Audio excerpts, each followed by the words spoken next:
Hmm.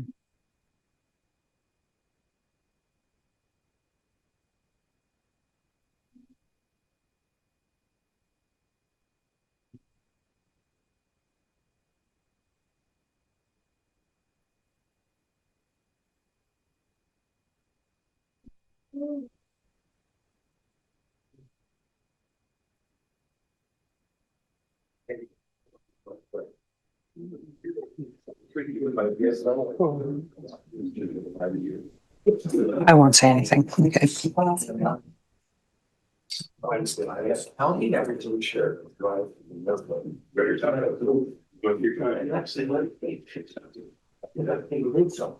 I'm like, I don't feel good. I'm talking.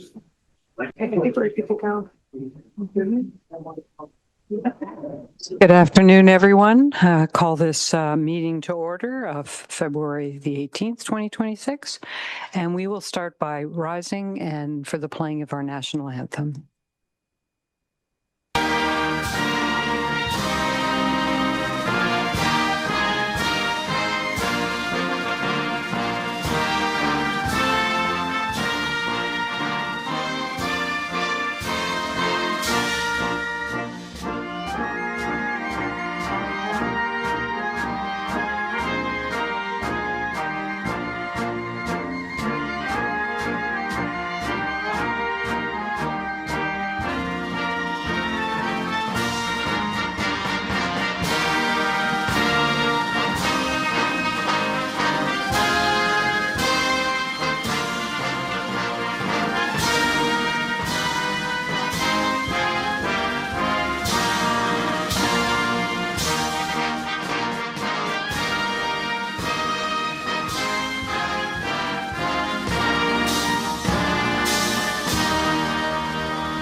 Councillor Jeffrey will be reading the land acknowledgement. Thank you, Mayor Hamlin. For more than 15,000 years, the First Nations walked upon and cared for the lands we now call home. Anishinaabe, Haudenosaunee, Ojibwe, and many others who were families, friends, and communities the way we are today. The town of Collingwood acknowledges the Lake Simcoe-Nottawasaga Treaty of 1818 and the relationship it establishes with the original inhabitants of Turtle Island. We acknowledge the reality of our shared history and the current contributions of Indigenous people within our community. We seek to continue empowering expressions of pride amongst all of the diverse stakeholders in this area. We seek to do better and to continue to recognize, learn, and grow in friendship and community, nation to nation. Thank you. The first recommendation before us is that the content of the Council Committee of the Whole agenda for February 18, 2026 be adopted as amended. And the amendment is updated bylaw for item 10.2, development charges bylaw amendment re seasonal structures. Could I have a mover and a seconder, please? Councillor Potts, seconded by Deputy Mayor. Are there any changes? Deputy Mayor? Thank you, Mayor Hamlin. And under old business, I'd like to do some follow-up on the water plant expansion update that we received, and the correspondence happened in between. Sure. Thank you. Thank you. Okay. All those in favor? And that's unanimous. Thank you. Are there any declarations of pecuniary interest today? If you find yourself in that position during the meeting, please let me know. Under community announcements, our first order of business is going to be hearing from our chair of our Heritage Committee. So I'll ask David Jeffries to come forward for the presentation that he wants to make.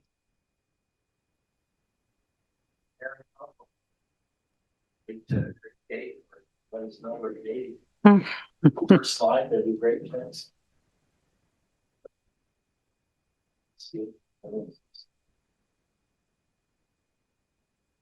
It's Jenny now. It's coming.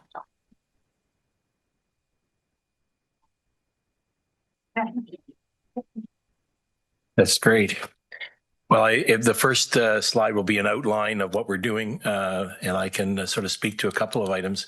I think you'll find that if you've been going through our minutes period of time, you'll find that more and more we are passing through a lot of the administrative work that our planning advisor gives. And I just want to call out here to Justin Teakle, who has been a tremendous resource for our committee, but also it reflects in the fact that the public, when they're dealing, are often dealing directly with him and accepting whatever his recommendations are, which are in tune with the bylaw. And it's an unwieldy bylaw at 86 pages there.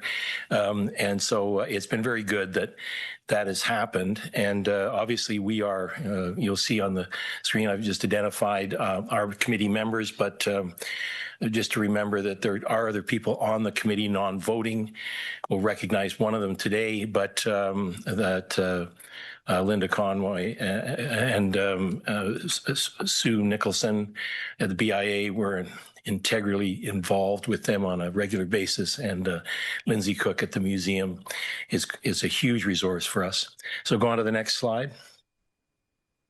So just as an overview, because we'll be looking at a lot of the volunteer activities as opposed to issues that are sort of coming. We'll just acknowledge a number of the activities that we've done in terms of Heritage Conference, certain initiatives that our committee members and volunteers are working with. I'd like to then draw some attention to some of the notable projects that we've reviewed and are in progress with a lot of promise for the Heritage District. Finally, we've got other items on emergency preparedness, which are really important that are going on right now.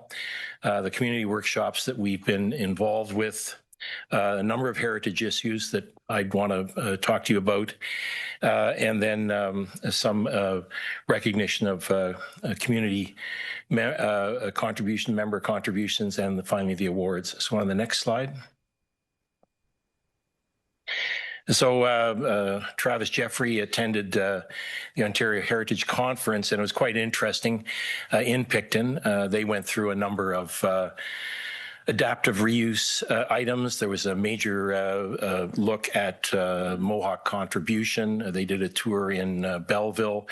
But one of the interesting aspects was the look at the Picton Crystal Palace. And it's a reminder that this town at the exhibition grounds had a building very similar, which we've lost. And it's a reminder that when heritage properties go, they're gone. And so that was interesting. The photograph is there for you to take a look at. Next slide. So one of the important initiatives that we've undertaken is to celebrate the former exhibition grounds in the Central Park. The gates are still there and the light standards are still there. And Kathy DeRuiter, who's here today, a vice chair, has been very active in working on this. That is the original lamp standard, light sconce that was there, and the plan is that those will eventually be recast and put into place in front of the curling club. But the current program with Parks and Recreation is at least to do the repair and upgrade of the pillars that are there, but it's a reminder of how important this park was and is to the activity in this town, and that a number of probably eventually upgrades to paving, various things would really be appropriate for this as a tremendously intensive activity year-round all the time. So I'll go on to the next slide. So a number of the notable projects that have come to the Heritage Committee that I'd like to draw attention to, because they follow on the heels of the award-winning restoration of the Dorchester. And we have two projects that are going on that, in my mind, they came to us. I don't think we were anticipating it in some regard. and they've uncovered some really exciting restoration potential. So 32 Simcoe Street, Marcio Bogia is undertaking a really challenging project, I think doing very well, but he has the potential here to actually restore the outside of that building to the original heritage livery. And we're hopeful that he is able to take advantage of the tax reduction if he's able to complete a faithful reproduction of that. So we will see what happens with that, but that's a very exciting project that we're following. The laneway upgrade for the bakery on the bay was a reminder that, like Europe, we have laneways, and that if they were, as we intensify the use of the downtown, that shows the potential for those laneways to also be commercially active. And again, we'll look to how that might happen over a period of time.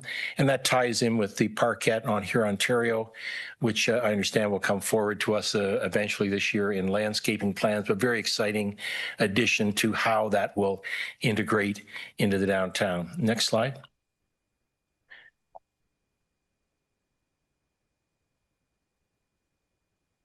And the other notable project is an adaptive reuse right beside the Dorchester.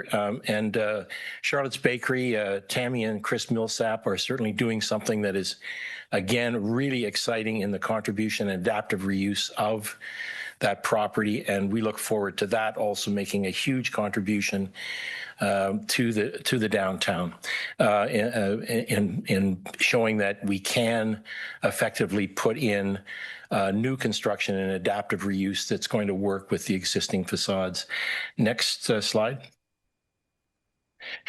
Another initiative that Kathy DeRuiter has been very proactive on over the years was the emergency preparedness plan, and now our cultural heritage emergency management policy.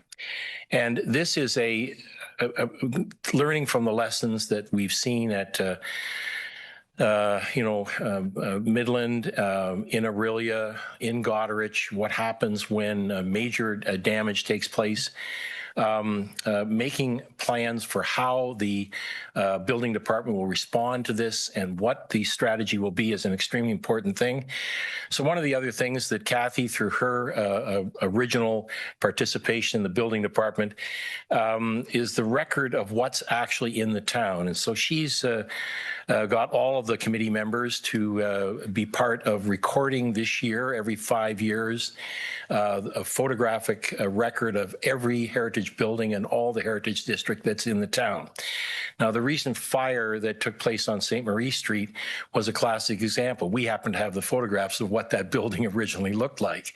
And those, in the years gone by when fire insurance plans used to be prepared, which aren't any longer, this program that Kathy's envisioned, which she's done personally last time and is now working with Justin and the rest of the committee in making, is a really valuable asset in continuing to regularly have a photographic record of what is in the town and what is here.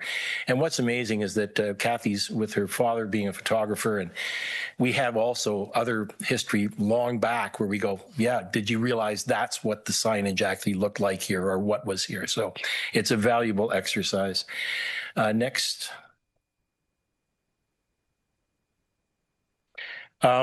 The committee has done a number of community workshops. In June, one of the more important workshops, spearheaded by Sally Potts, who I'll recognize later, was an insurance workshop. And insurance for heritage buildings has become a significant issue, not in this community as much, but it certainly has in Kingston, Ontario, where they have actually had to reverse a number of heritage designations because no insurance was available. We've worked through a number of scenarios with the insurance industry, have a lot of information. We're trying to make this a resource for residents in the town who may be facing challenges with regard to insurance. Yes, insurance is out there. heritage buildings do not represent an increased risk, but there are ways that we have to deal with it in terms of the recognition. Following a very successful masonry restoration on Main Street, we also constructed a masonry heritage restoration workshop in October, and that was very well attended. It worked out very well. Again, these are workshops that try to provide either woodworking, masonry, other features of maintaining a heritage building for people who either own them or are thinking of having their properties registered. So our next workshop will be in the fall of this year. I think the topic still has to be worked out for that. Next slide.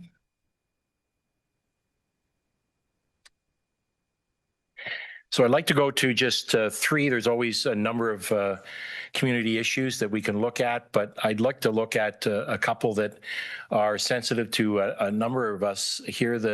On Heritage Drive, the Collingwood Terminals, and the Federal Building.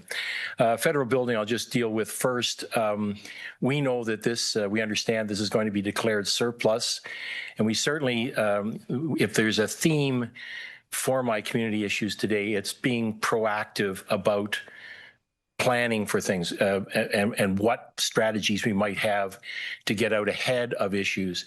I think it'd be really unfortunate if the Federal Building stands vacant for many years, and that there be some kind of strategy as to what other adaptive reuse, potential purchasers, activity that might be there, so that we aren't caught flat-footed if and when this building is declared surplus by the federal government, and that we have a fairly clear understanding of how we're going to proceed with what's there. Go on to the next slide.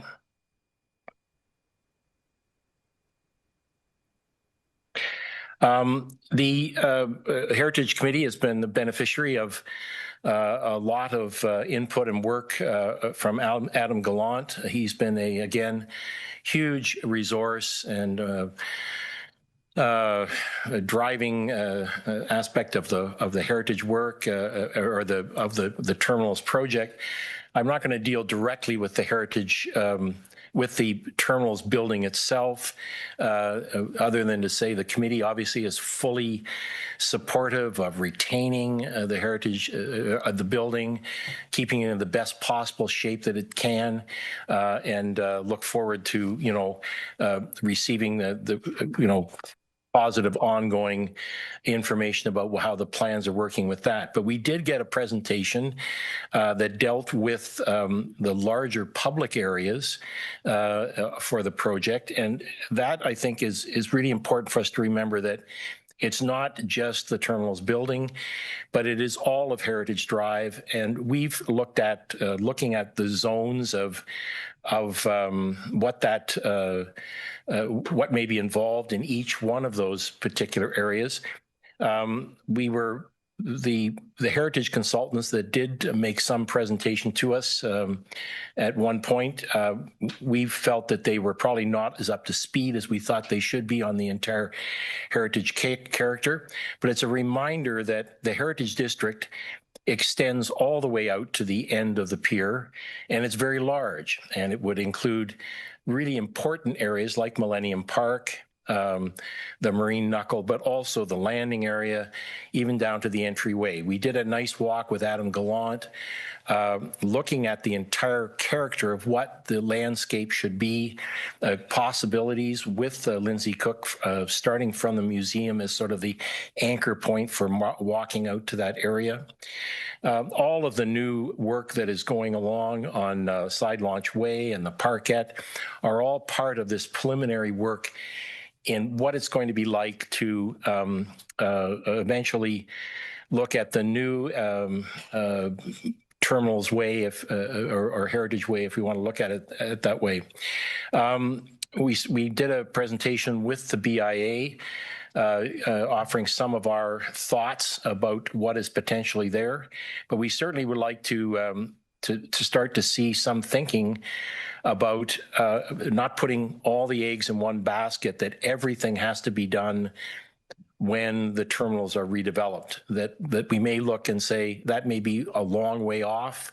There's a lot of things that may happen there, but take a look at what the proactive planning is for the Marine Knuckle and the Marine Services building, for the Yacht Club and its parking area, for the Canoe Club and what their objectives in the future may be.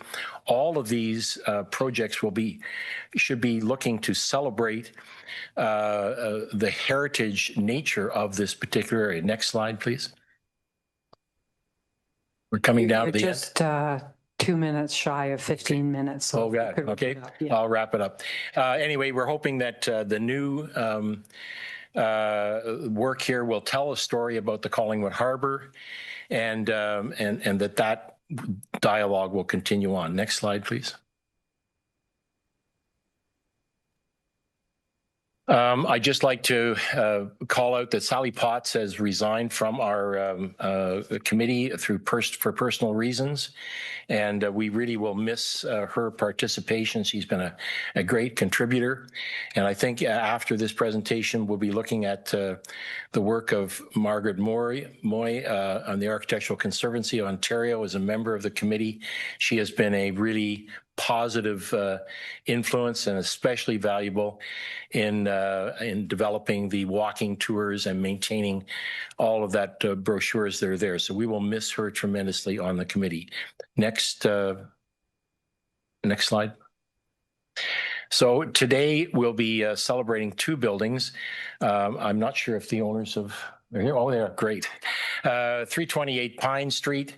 Norm and Janice Sandberg are here. This is has been an ongoing restoration over a period of time. We are very pleased to present them with an award for this building.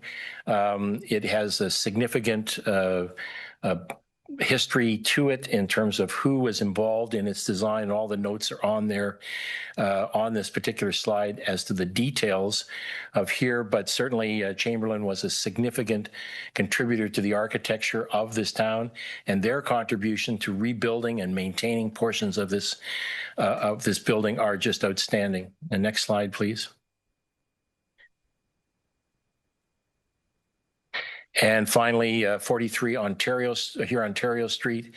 This is another great restoration that's been done, a landmark building that's along there. And we're also very happy to recognize the work that was done there and the owner of that building. So thank you very much. And if the mayor would like to come down, we'll present this award.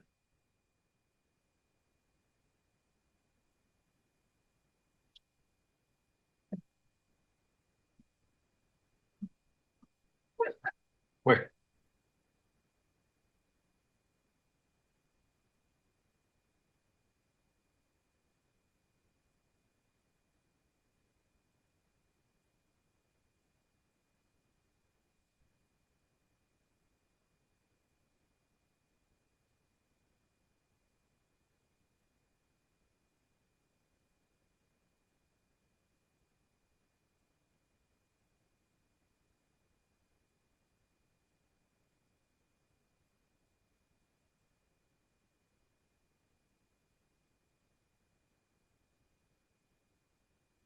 Can I get everyone's question?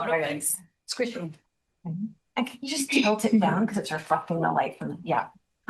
Thank you. Smile. Okay. Council members, come on in. You stay all right where you are. We'll have council join you on either side. This one backdrop's not labor of love. You should be. I know. I used to. Yeah. Everyone a little squishier. Yeah, maybe just a little bit to the side. Yeah, turn to the side and move in. Squeeze. I have to squeeze me just a little. So sheer a little more. All right.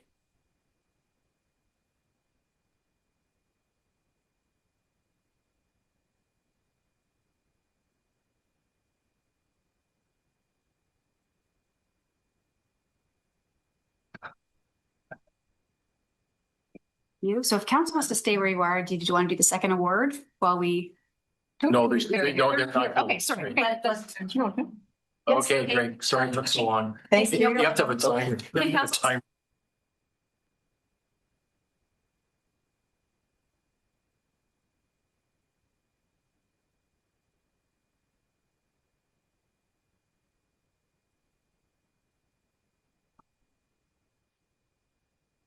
As everyone knows, Margaret has been a longstanding member of our Heritage Committee and has been a very important contributor to heritage in the province of Ontario. And as she retires from our Heritage Committee, we wanted to honor her with a certificate and a warm card of congratulations.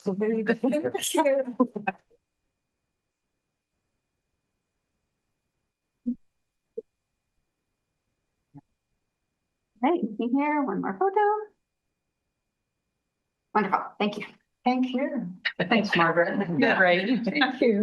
Thank you.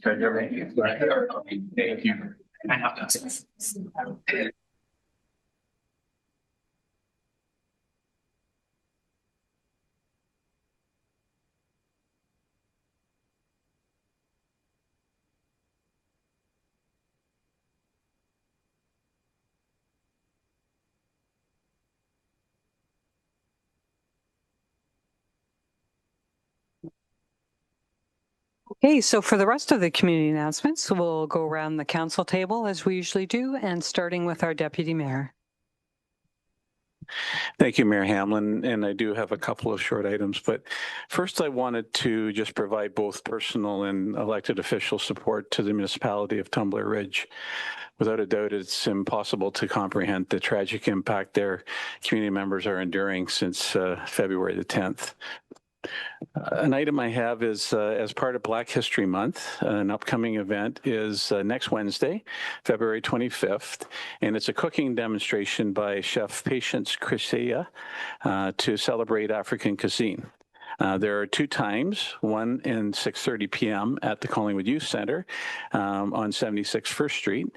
And tickets are required, but you can just go on to collingwood.ca /Black History Month to get your ticket. Saturday, March 7th is Breaking Down Barriers annual Rocking the House Bonspiel, a major fundraiser. So hoping to see a big crowd, but maybe not the controversy that seems to be following curling at the Olympics. It's an extremely fun day of curling, community, and fundraising to support our vitally essential local independent living services agency that supports people with disabilities. There are still openings, and all the details to register or make direct donations can be found at breakingdownbarriers.com. The last item was I wanted to say congratulations to my friend's house, as they have just announced the acquisition of a second Collingwood location that will provide transitional assistance for women and children in between the emergency shelter and the permanent housing stages. As they finalize specific fundraising initiatives, direct donations can be made at their website at myfriendshouse.ca. Thank you. Councillor Jeffrey. Thank you, Mayor Hamlin. Two things I'd like to mention today. First of all, it's the Legion's annual fish fry coming up March 20th, 26th. I'm pretty sure the tickets will go very quickly. It's $15 for Legion members and $20 for non-members. So be sure to support the Legion and get out for that. And I also received a communication from a volunteer in Markdale. He's been instrumental in the Wheels of Hope for the transportation program administered by the Canadian Cancer Society. And while they have two drivers in Collingwood, they need two more drivers to meet the demand. So if anyone who's listening would like to volunteer and assist for some of these patients to make their critical cancer treatments, it would be amazing. I have his contact information, but you can reach them through volunteer@cancer.ca, and that's Wheels of Hope, and there's mileage reimbursement or a tax receipt is provided. So hopefully, I know we're the volunteer capital of the world, so I'm hoping there'll be a couple of people who can step up for that. So that's it. Thank you. Great. Thank you. Councillor Potts. Thanks, Mayor Hamlin. Pink Shirt Day. Pink Shirt Day is an international awareness initiative that promotes kindness, inclusion, and anti-bullying efforts within our communities. This year, the town of Collingwood will recognize Pink Shirt Day by raising the flag on Wednesday, February 25th at 11 o'clock a.m. at the community flagpole outside the Collingwood Public Library. In addition, the town hall communication window will be decorated in support of the initiative, and pink shirt buttons will be available for the community at town hall starting Monday, February 23rd during regular business hours. The community is also invited to attend a free Pink Shirt Day public skate on Saturday, February 28th from 1 till 2:30 p.m. at Central Park Arena. We hope you will join us if you're able and show your support. And I just want to recognize our community leader, Trevor Henson, who's in the gallery today, who is a strong advocate. And the effort and that you put forward, Trevor, is definitely recognized and appreciated. So thanks for all you do. And that's my announcement. Thank you. Councillor Ring. Thank you very much, Mayor Hamlin. On February 28th at the Trinity United Church on Maple Street, the 2026 Coldest Night of the Year fundraiser will take place. Opening ceremonies will take place at 4:45 p.m., followed by the 2-kilometer and 5-kilometer walks commencing at 5 p.m. This special evening brings our community together to support youth who are experiencing homelessness. All the proceeds raised will go to Collingwood Home Horizon. The public is welcome to participate, but if you can't, please consider making a donation by sponsoring someone or a team that is already registered to walk.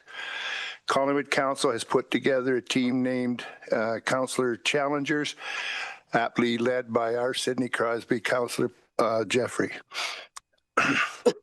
We would like your support, any support you could give us. For more information, please visit Collingwood Home Horizon, Coldest Night of the Year, 2026, Canada. And that's all I have. Thank you. Councillor Baines. Thank you, Mayor Hamlin. As all council are wearing the Black History Month display pins here, to implement that, where else better to come than the Collingwood Museum, where you can actually see and discover Collingwood's Black History Month storyboards currently on display at the exhibit gallery. Through powerful stories, Black community leaders and change makers, the installation documents the journeys, accomplishments, and challenges of Black settlers in Collingwood. The storyboard project was made possible through contributions of the Sheffield Park Black History and Cultural Museum, community members, and the Collingwood Museum. The panels will be on display until the end of February, so please come and check it out. Thank you. Thank you. Councillor Perry. Thank you, Mayor Hamlin. I have a couple library announcements. The library's Little Lunch music program features a rotating lineup of talented local musicians that bring some midday enjoyment to your lunch hour. Visit the library next Tuesday, February 24th, to hear a unique duo, saxophonist John McMurtry and pianist Danny McElrain. Children's Chess Club is a great way to spend a Saturday morning. This is a drop-in program that takes place every Saturday from 10 to 11:30 a.m. Each session consists of a chess lesson and a mini tournament, and that's it. Thank you. Thank you. A few things. I also wanted to say that, all of us join the communities across Canada in mourning the tragedy in Tumbler Ridge. And in accordance with our policies, I was able to ask that our flag be lowered to half-mast last week, which was done. And I'm sure we all have our thoughts and prayers for those families and all the community members as we're sitting here. I also wanted to mention that I belong to two auto mayors groups. One is based in Ontario, so it's Ontario Auto Mayors, and we meet about, every, say, 4 months. And I also belong to the Simcoe County Auto Mayors group. And I just wanted to let you know that we have been meeting around the initiatives that the federal government has announced and have been supportive of the recent changes that the federal government suggested, including the rebates or funding for the new EV vehicles. And the Simcoe County group has put forward some great suggestions to highlight Canadian-made vehicles. So just so you know, that's all happening. And we have 5 auto part plants in our area, and we really want to support them. And I'm, of course, and the last thing I wanted to mention is we're looking for volunteers for our committees. And as you heard, there's a short one member on our Heritage Committee now. We also need volunteers for our Accessibility Committee, our Museum Committee, and our Trails and Active Transportation Committee. This is a chance for volunteers to provide their valuable input in making our town so great. And as we know, volunteers, we all have to take a turn. And if you haven't had a turn and you have some interest, please reach out. The deadline for applying is the beginning of March. And you can go online or reach out to our clerk's department. All right, next item on the agenda is item 8.1, and the motion is this, that the minutes of Council Committee of the Whole meeting held February 2, 2026, excluding Committee of the Whole recommendations, and Special Council meeting held January 16, 2026, be approved as presented. Could I have a mover and a seconder, please? Councillor Ring, seconded by Councillor Perry. Comments? All those in favor? And that's unanimous. Business arising from previous minutes. Deputy Mayor, is this your point or under other business? Okay, that's great. 8.3, the motion's this, that the Committee of the Whole recommendations from its meeting held February 2nd, 2026, be hereby approved as presented. There's 5. P 2026-03, proposed zoning bylaw amendment for 401 Raglan Street. IN 2026-01, transit update. C 2026-01, use of corporate resources and election campaign activities policy, deferred report C 2026-02, BIA boundary expansion, and lastly, reports and minutes of other committees and boards. Could I have a mover and a seconder, please? Councillor Bain, seconded by Councillor Jeffrey. Any comments on any of this? All those in favor? And that's unanimous. Thank you. Next is a presentation by Manager Slama. This is our annual water compliance report, and she'll be speaking to that.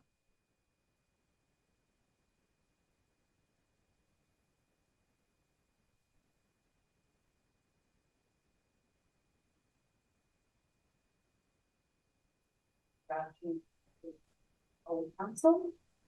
I'm going to be speaking to the annual water compliance report that's in front of you today. Next slide, please.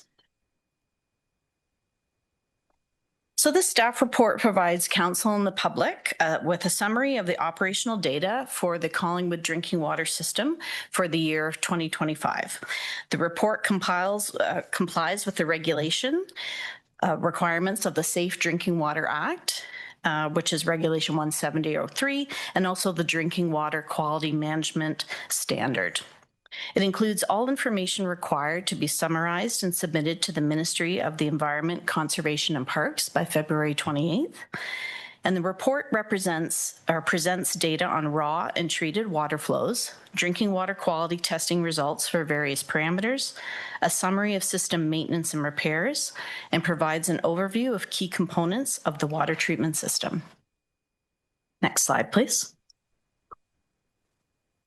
The town's drinking water system met or exceeded all regulatory requirements.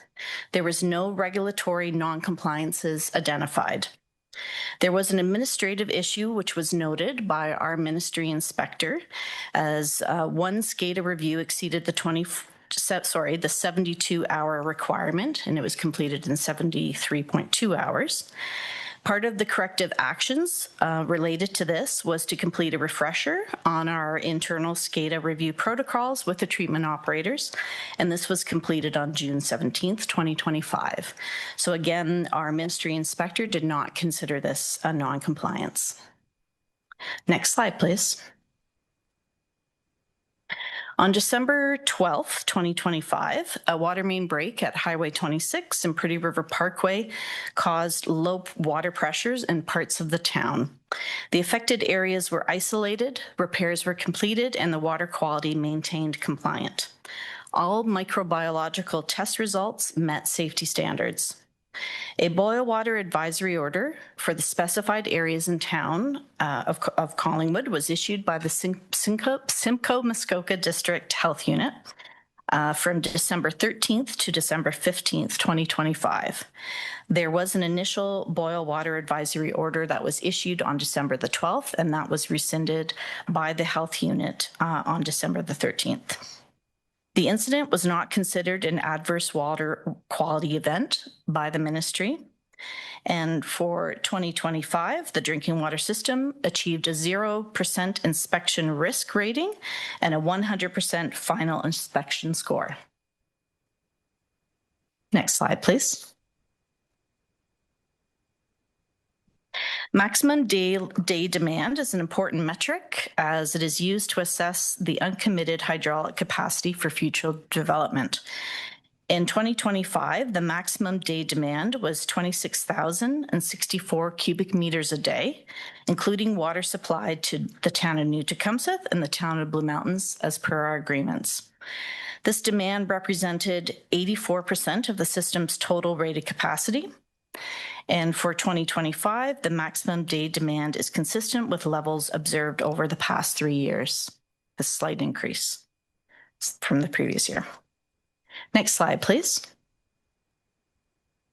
Overall, Madam Chair, I'm pleased to report that Collingwood continues to provide a safe and reliable source of potable water to our residents, consistently meeting or exceeding all legislative requirements. I would like to recognize our dedicated operators in both the treatment plant and the distribution system, whose daily commitment ensures the delivery of safe drinking water to the community. And with that, I'm happy to take any questions if there are some. Well, thank you so much. Doesn't get better than 100% Yeah, for that's the right. ministry. So just want to thank you and your team. Excellent work. Thank you. Deputy Mayor. Thank you, Mayor Hamlin. And firstly, really appreciate the presentation of the report. And as mentioned, it shows excellent results for 2025. So staff are commended for their efforts in achieving that outcome. I did want to just ask for a little more information about, on page 15, it is the raw water taking information, and it's appropriately described as abundant because we are just 48% and such. But at the meeting meeting with the update on the new plan, there was some concern noted about the single intake situation. And I wondered if I could just ask if you could maybe, I thought this was the appropriate spot because of the data right there. We're less than half, but understandably put that connection in. So I wondered through you, if I could, Mayor Hamlin, just ask if you could talk a little bit about the plans as far as the intake goes. Sure. Thank you. I can, through the mayor to Deputy Mayor Fryer. So yes, as noted in the report, our current raw water taking is is well within what we can achieve. But we, as we're working towards expanding our plant, we do recognize that not for our first phase 1 expansion of the water treatment plant, but for subsequent expansions, we will be at the point where we need to look at how do we either expand the capacity of our existing intake or what we do as an alternative.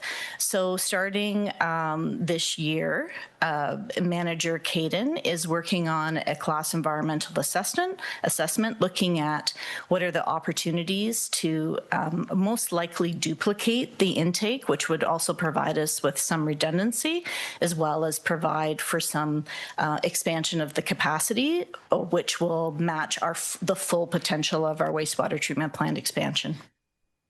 Thank you. Any follow-up? Just to follow up is just, it makes total sense at this point. I mean, it is approaching 60 years old, the intake, but every indication is that it's performing at its excellent quality and that. But I'm always compelled to talk about the decision back in 1969 to put that size intake in by the public utilities. To me, that was a multi-generational decision, and they're to be commended for that, because left us with no concern whatsoever about his water intake, but it totally makes sense to have a secondary plan in place. So I appreciate the update. Thank you. Thank you. Thank you. And Councillor Baines.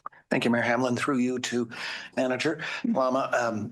Perhaps a simple question, but in regard to the 72 hours from the ministry, Yes. do I take it, or do I understand it that you were an hour and 20 minutes late from that and got a gentle slap on the wrist in that regard? That is correct. Holy moly.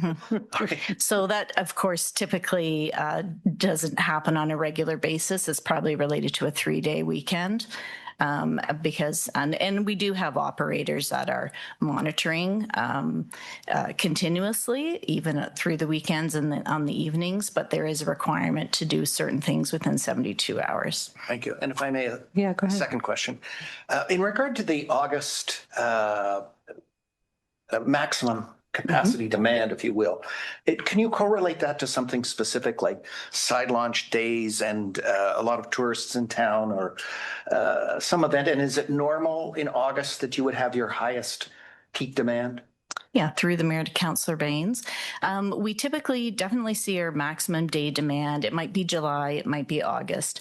I wouldn't say anything in particular stood out this year.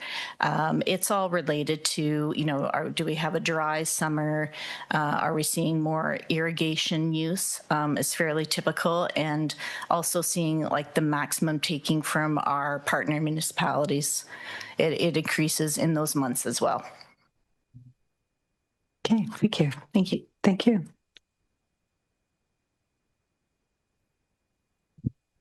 Item 10 is about bylaws and the motion. Oh, yes, we didn't do the motion for that. Thank you. Okay. The motion for the annual water compliance report is this, that staff report IN 2026-02, 2025 annual water compliance report be received, and that council directs staff to post the 2025 annual summary report on the town's website no later than February 28, 2026. Mover and a seconder for this one. Deputy Mayor Fryer, seconded by Councillor Ring. Comments? All those in favor? Unanimous. Thank you. The next item has to do with our bylaws to be passed. There are 3 today. The motion is this, that the following bylaws be hereby enacted and passed this 18th day of February 2026. Bylaw number 2026-007, zoning bylaw amendment for 401 Raglan Street. Bylaw number 2026-008, development charges bylaw amendment, reseasonal structures. And bylaw number 2026-009, procedural bylaw amendment, redeferral motions. Could I have a mover and a seconder for this item? Councillor Jeffrey, seconded by Councillor Potts. Any discussion? All those in favor, and that's unanimous. We have 2 departmental updates today. The first one is on public education and grassroots affordable housing campaign. And we'll start with Director Valentine, who I believe is online.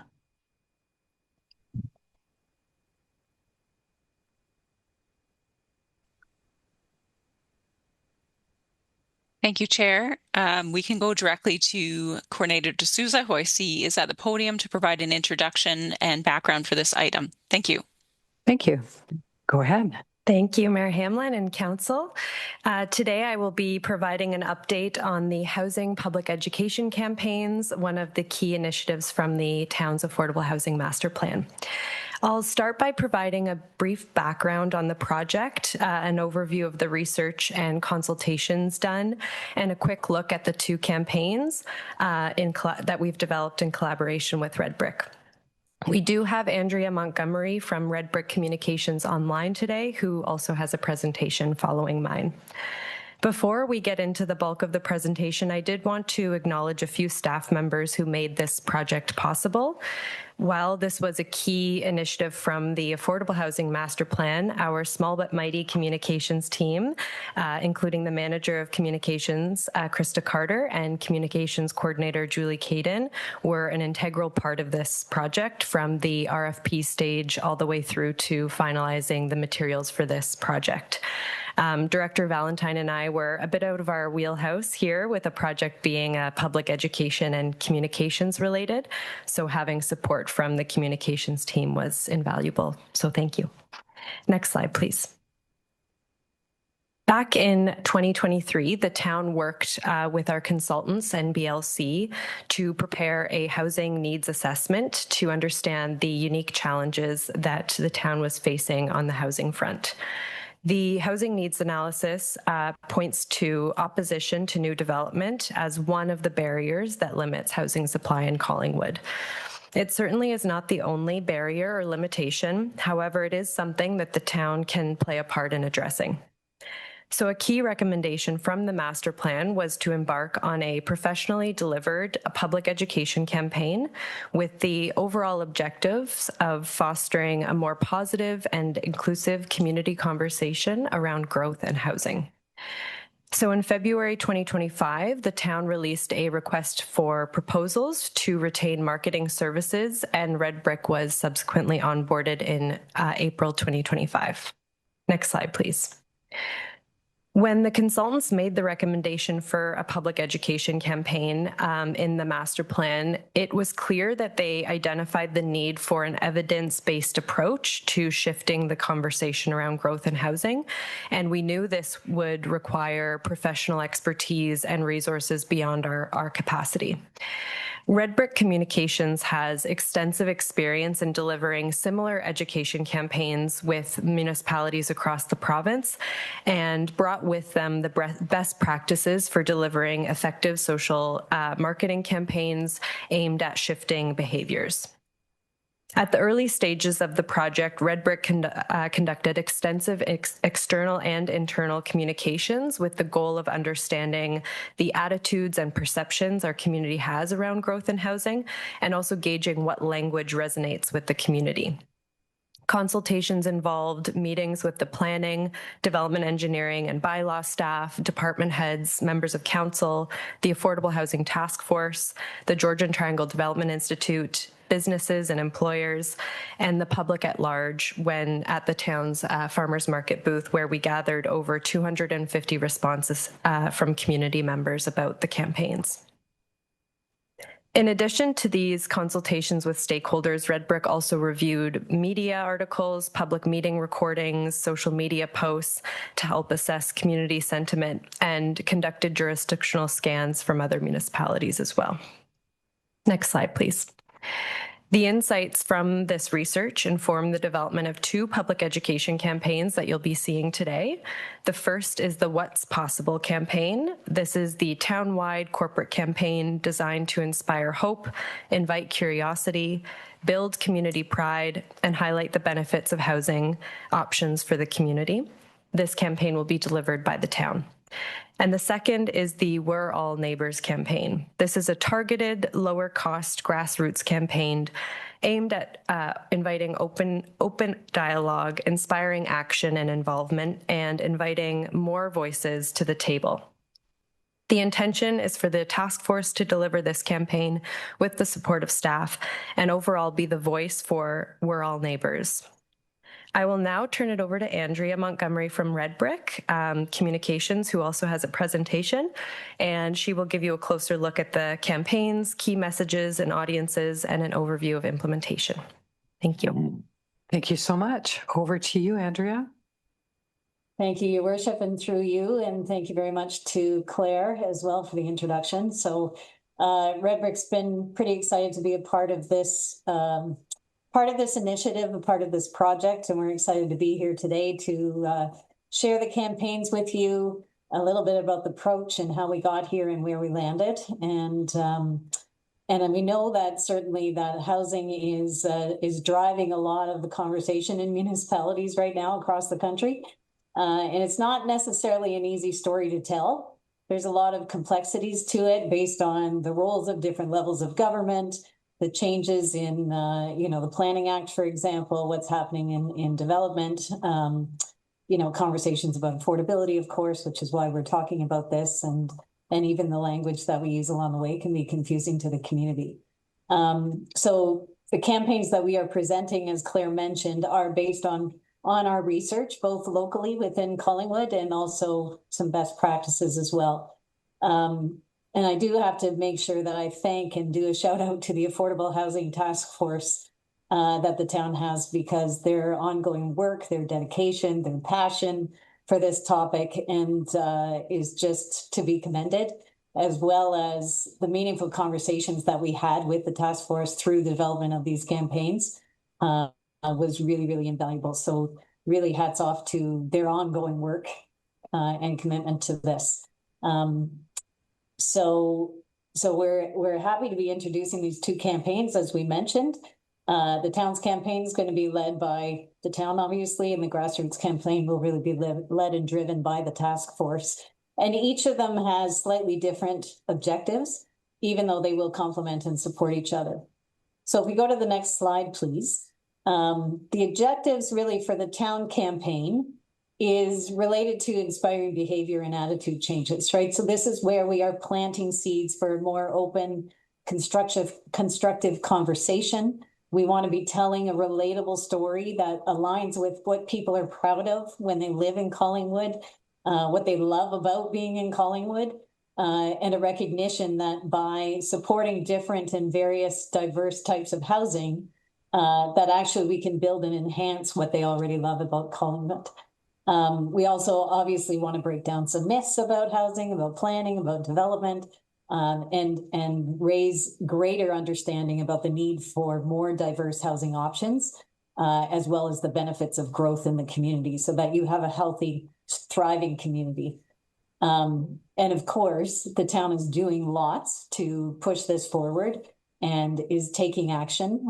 So throughout the life of the campaign, we also want to be demonstrating the action that the town is doing to address housing shortages and to manage growth. And finally, really looking to promote how the community can become involved. And like I said, plant seeds for more open conversation.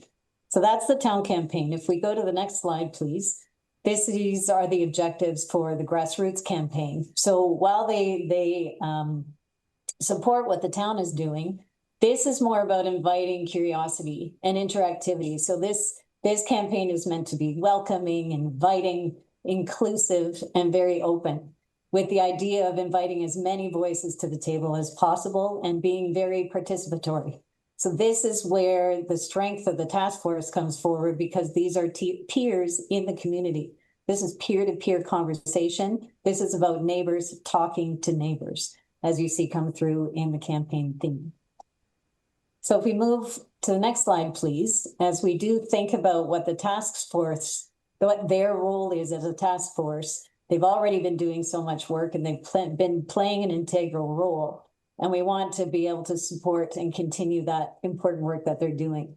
So it really is a benefit to the town to have this task force, of course, so they can be this voice, they can be a trusted voice, they can help amplify the town campaign and continue to build credibility within the community. So, you know, a town or a municipality can only go so far in the types of conversations you can have and the tone of voice that you can use. Task force, because they are members of the community, can have different types of conversations in terms of, like I said, neighbor to neighbor type of conversations. So the tone is a bit different in that one. So next slide, as we think about, you know, what we heard in the research and best practices around this, what we are very, very cognizant of is making sure it's a very positive and inspirational approach in how we talk about housing. We want to align obviously with what we found in the research, and then the other piece really being about language.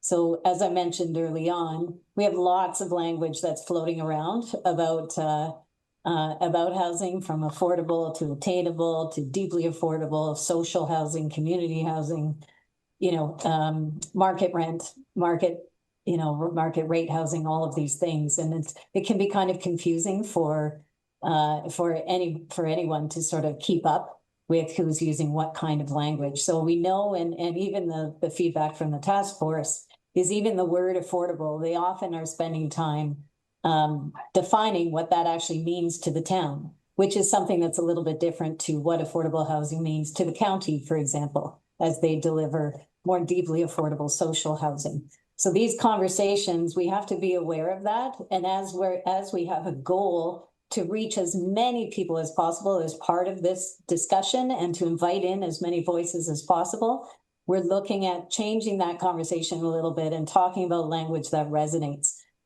in terms of, as I mentioned earlier, diverse housing choices, a mix of housing choices, and that will come through as well. The other piece we really want to bring forward are different voices and inviting in different voices into the conversation. So how can we, and I'll talk in the next slide about all the audiences. So how can we generate more voices to start talking about housing and providing support for the need for more diverse housing in Collingwood? So the other piece, obviously, as we talk about housing, and I know this council and the task force has faced people who don't want new housing in Collingwood, or they certainly don't want certain types of housing, perhaps, in their backyards. So we are very deliberate about language that stays away from calling out NIMBYism. No one sees themselves as pushing back it when or as being NIMBY or identifying themselves as NIMBY.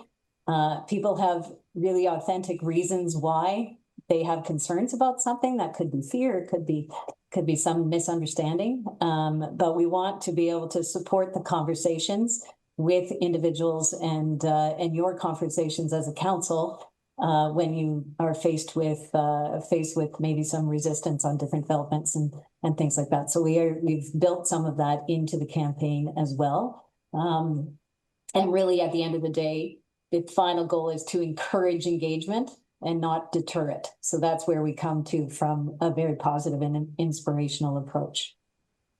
Next slide, please. So of course, when we talk about housing, there's many, many different audiences. Excuse me, we've got external audiences from, through residents and different wage earners, for example, older adults, younger adults and families, business owners, developers, all of that, all of these audiences are really important and they're all impacted by housing. So all of these audiences need to be considered and have been considered as we've been putting together this project and putting together this strategy and these campaigns. And what we looked at is trying to understand, who they are, what their needs are, to help us then target how you will talk about housing needs and the role that they might be able to play in supporting the different campaigns. So through this work, we've identified, so Claire has already talked to you about what the campaign themes are called. Now I get to show you the fun part of what they actually will look like. So we have identified, or we have designed some graphic identifiers that go with this that you will start seeing in the collateral materials as the campaign gets rolled out. So next slide, please, is the town's campaign of what's possible for Collingwood. So this campaign theme is meant to invite curiosity. It's meant to invite intrigue and make people think, I wonder what this is about. You'll see through the graphics of the sun and the roof that we're bringing an idea of hope, and we're starting to think about what's thinking long-term about what's possible for Collingwood. So it's meant to be inspirational, to build pride, to invite conversation and idea sharing. It should be able to speak and be diverse, to speak to different audiences and link to the concrete benefits of housing to the community. At the same time, it also aligns with the town's branding. So we wanted to be careful to do that as well. So you'll often see this identifier with the town's logo to make sure everybody's aware this is in fact a town campaign. So that's where what's possible comes from. And if we go into the next slide, please, we have this approach in the campaign will be a series of tiered messaging. So the project, and I'll talk about the phased rollout plan in a minute, but it will be rolled out over a 2-year period. And we want to make sure that we can keep the campaign alive and interactive. And so we've really looked at, there's lots of places you can go in terms of messaging with housing, lots of places that we can talk about. But we've really focused on the benefits of housing choices and why that's important. So what's possible when there are housing choices for everybody? Real costs and the local wages. So we need to tell the story of how much does it actually cost to live in Collingwood right now? So why is it important that we do create this possibility of having more choice in Collingwood? The third one, as I mentioned earlier, is about the town work that's happened and the actions. And so what is the town doing to shape what's possible? And then the calls to action. So please, community, we want you to be a part of this and help us shape what is possible in Collingwood when we have diverse housing and when we have an opportunity to create a Collingwood for everyone, no matter what stage of life they're at, no matter what career choice or job choice they are in. So if we go to the next slide, as I mentioned, this will be a 2-year phased rollout. The timing is flexible. At the moment, it's targeted to start on April 1st. And we need to take time. The reason it's 2 years is because we need to take time to move the community from awareness to understanding, to trust, and then through to action. So it takes time to change minds. It takes time to change behavior. It's an ongoing effort that's never really going to change, and it does happen gradually. So we want to support it also by demonstrated action. So as the way that this campaign will exist over a 2-year period also gives the town opportunities over the next 2 years to tell the stories of different actions and demonstrated action that you are taking over that period of time. So it allows space for the town to progress and demonstrate success. So we built it in a way that we start with a launch and building a foundation. We'll get into, again, aligned back with those 4 messaging tiers, but we'll talk about myth busting. So, this is what we're kind of hearing, but this is actually the reality of how housing works here in Collingwood and what's happening around that area. Then we want to invite in more stories so we can have an opportunity and invite people to share about their housing experiences in Collingwood. And we hope that there will be members of the community that step forward to do so. And then finally moving into a 4th phase of sustaining the momentum and really having a more clear call to action for people to get involved. So it's really builds understanding step by step. It's meant to continue and keep momentum. It supports the work of the task force, of course, and it prepares the community for action. The next slide, the next 3 slides actually speak to just give you some graphical representation of some of the campaign tactics. So we won't get into the weeds of the entire strategy. We have provided a rollout plan to the communications team and to Claire and Summer as well. So they have a rollout plan. Some sample tactics include, some communications materials and a package for the task force and for council so that you can help support this campaign. You'll have some key messages will be available to you so we can speak consistently about this campaign. There'll be some background information as well.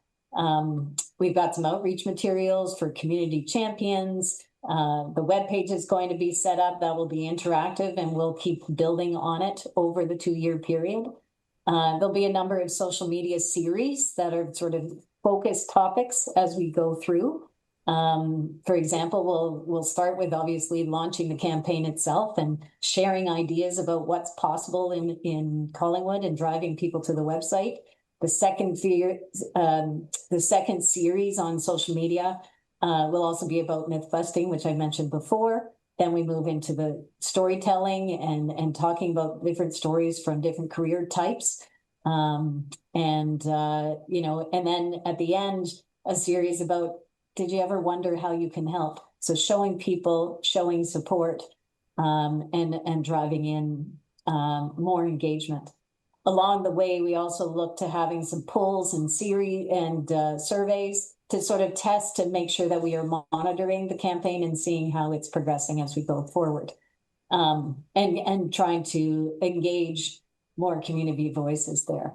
So hopefully you'll see some community presence, some visibility through the campaign. Like I said, inviting lived experiences, and then we even have some comment cards. So what you see on the right here is sort of just a graphical template that could be used on social media. On the next slide, please. This shows more examples of some of the templates and visuals that can be used through the campaign. So we've provided artwork to the communications team so they can adjust and make uses that as they see fit. And I don't know if you're able to play that little video that's on the left. This is one of the sort of launch of the campaign that could be shared on social media. It's just a short clip that may or may not work.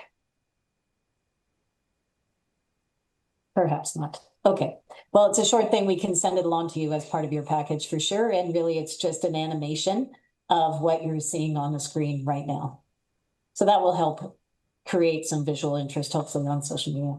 And then the last slide related to the Towns campaign is, if you could flip to the next slide, is a sample of a poster. So when we have poster series, what we'd like to do is have them targeted to the different audiences that we talked about before. So this one would be a business focused poster that we're hoping, different businesses, local businesses might put up to show their support for the campaign. We have some for healthcare, we have some for seniors and community agencies, for example. So what we've done with the messaging is, again, back to that audience slide, is looked at what are the different messages we could be sharing on these very targeted audiences, and to describe and talk about what's possible for all of these different communities when we deliver more housing choices for everyone. So this one's very specific, obviously, on careers and business growth. The graphic on the right-hand side is one of those commitment cards that we can use as selfies and taking pictures and sharing when we're at booths, and have some visible presence in the community. And we can invite people to provide their comments, maybe take some pictures, that kind of thing. So the next slide shows where we moved with the grassroots campaign with We Are All Neighbors, and approved by the task force. And they had they not only provided feedback, of course, but they really were engaged in. We provided them a number of different concepts, even some graphical concepts, and this is where we landed with the task force. So they were important in developing the campaign theme, the approach, and even the tactics. So again, it draws on this idea of neighbors talking to neighbors, and creates that sense of community and the sense of we all have a role to play as we think about building the neighborhoods that we want in our community. So the next slide just breaks down some of the sample grassroots tactics. If we move to the next one, please. And this is, again, building off what they're already doing with the Collingwood Talks Housing, their monthly newsletter and fact sheets and things. But we'll add, again, some support for posters that they can use to promote their events and to promote participation in the work that they're doing. We've developed templates for stickers and window decals that shops can do to show their support.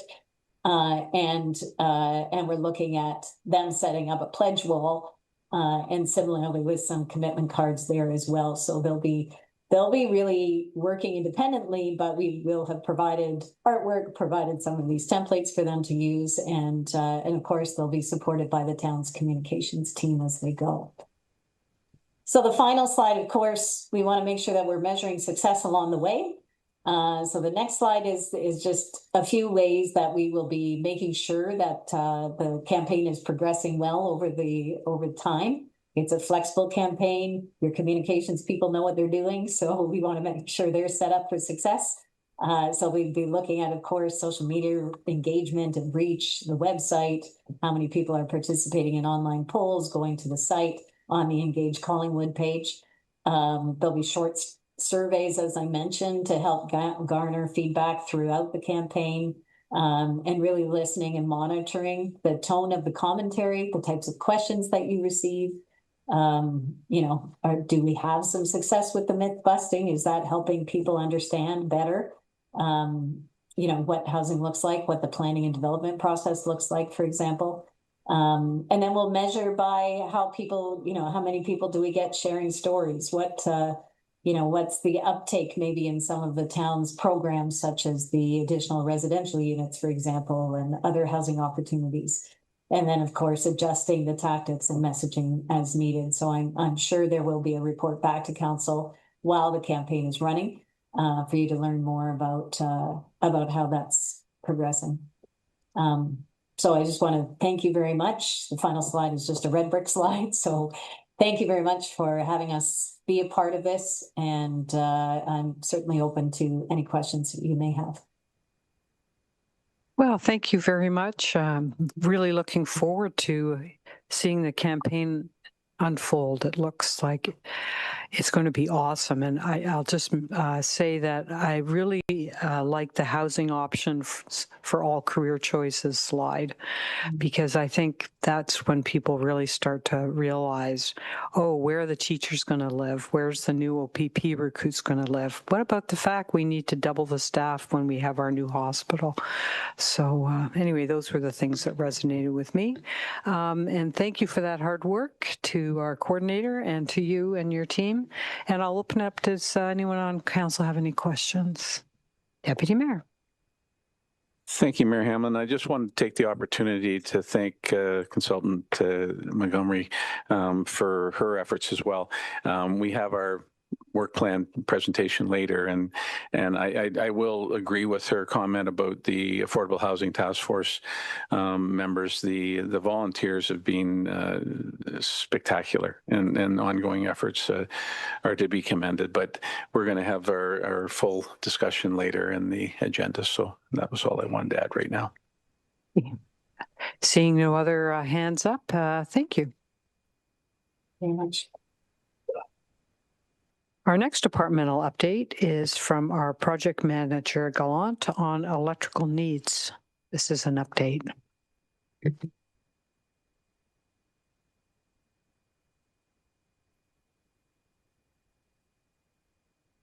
you, everyone. So I'm here today to provide an update on the town of Collingwood's engagement in the Independent Electricity System Operator, or IESO's, regional planning for South Georgian Bay, Muskoka region. You'll see on the first slide here that that's the area that this planning exercise is considering, and it's the high voltage transmission lines throughout this area that's being studied. Next slide, please. So it's first important to note the partners involved in this study. So IESO is leading this regional planning process. It's triggered once every 5 years, with the last one being completed in 2020. Hydro One owns infrastructure in here as well.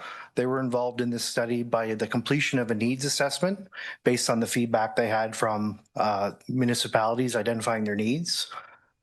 Also EPCOR, not so much on the transmission level for this study, but at the end of the day, our local distribution company is the one that's going to be connecting and making sure there's capacity for our projects.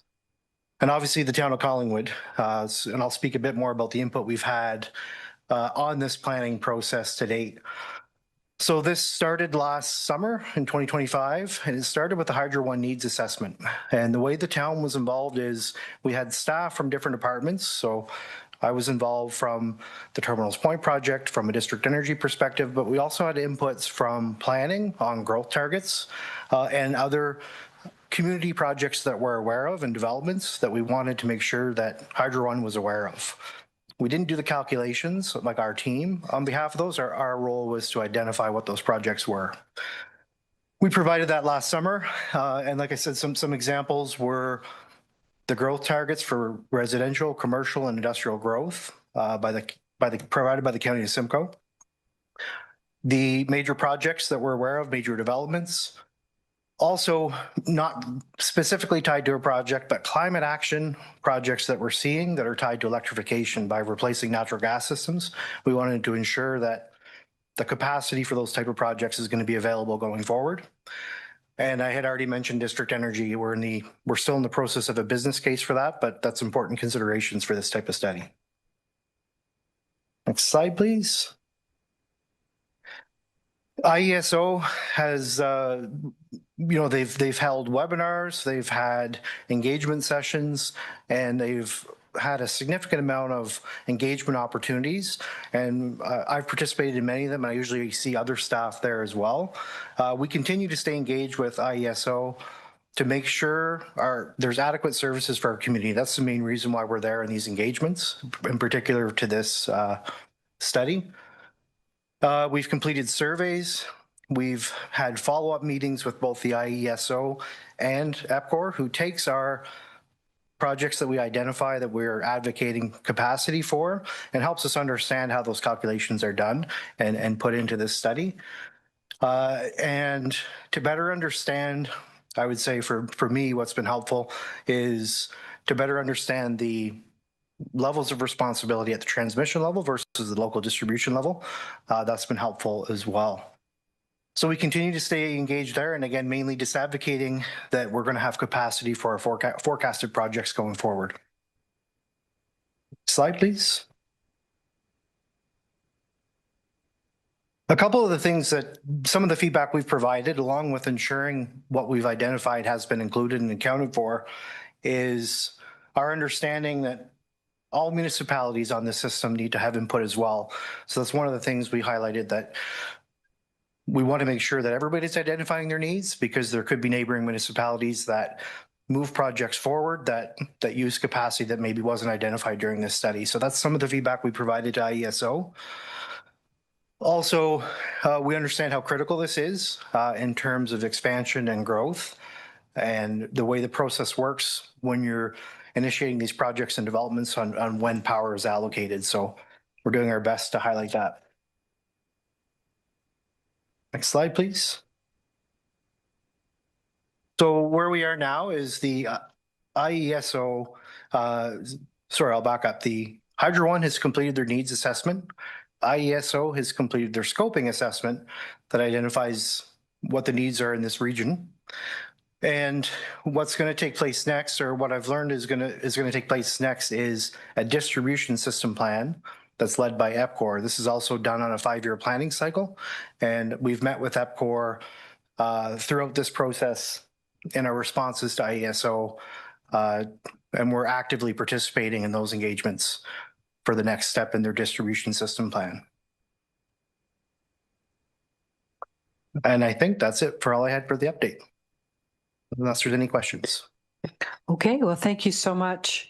I asked for this item to be put on the agenda today because I've been worrying about our energy electrical needs for a couple of years now. When IESO started writing me as mayor, as I'm sure they were writing others. It became clear that we needed to participate further in the electrical estimates. What estimates do we need for the future in our community? We all think about water and wastewater, and we've all taken electricity for granted. But the role of IESO has been they're looking across the province right now and trying to help the province figure out what are our future electrical needs. And it's important that we know what our future electrical needs are, because we know that this retooling of our businesses, that the district energy systems that we're planning, our future growth, we want to make sure we have electricity there that will enable all of this to happen. I've met a number of times with IESO at the AMO conferences and spoken to them and participated in meetings. And I'm so happy that we're at the place we are today, that Adam has described all the work that's happening. And I know we're encouraging our neighboring municipalities to do this as well, because we're not an island, we're part of a region here. And the current study update that they're doing is for South Georgian Bay and Muskoka. So I think that is exactly what needs to happen. And thank you for your hard work on this. So I'm just going to ask if there's any questions, and I see Deputy Mayor, you have your card up. I was just going to say, Mayor Hamlin, thank you very much for asking for this update.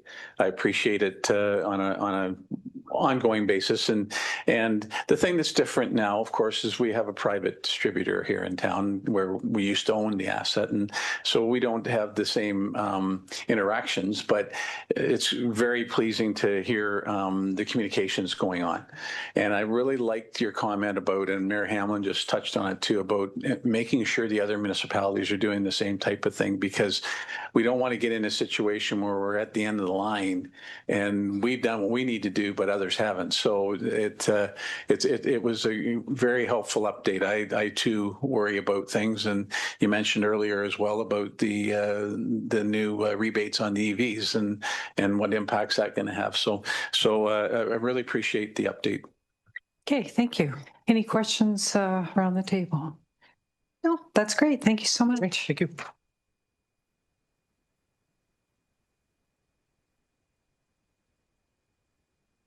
There's only one item on the consent agenda today, and the motions as follows: that council receive the general consent agenda, and a note that the information and opinions provided in the general consent agenda items are those of the authors and are not verified or approved as being correct.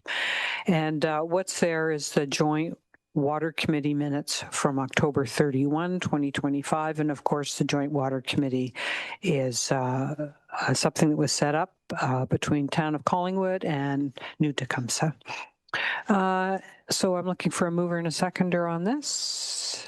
Councillor Perry, seconded by Councillor Baines. All those in favor? Yeah, I'll come back. Yeah. All those in favor, unanimous. And would anyone like to speak to this, Deputy Mayor? Sorry about that, Mayor Hamlin. Thank you. So I had a chance, I noticed in the minutes, the date didn't correspond with, as far as I could see, with regards. So I wanted to ask if I could, through, I guess, to Manager Slama, if that's okay, about that note in milestone 3, referring to 2031. And then I also had noticed that the dollar amounts didn't match up with what we had presented a couple of weeks ago. So I think that would be through to Treasurer Acting CAO Graham. But so if I could just check about those two things, please.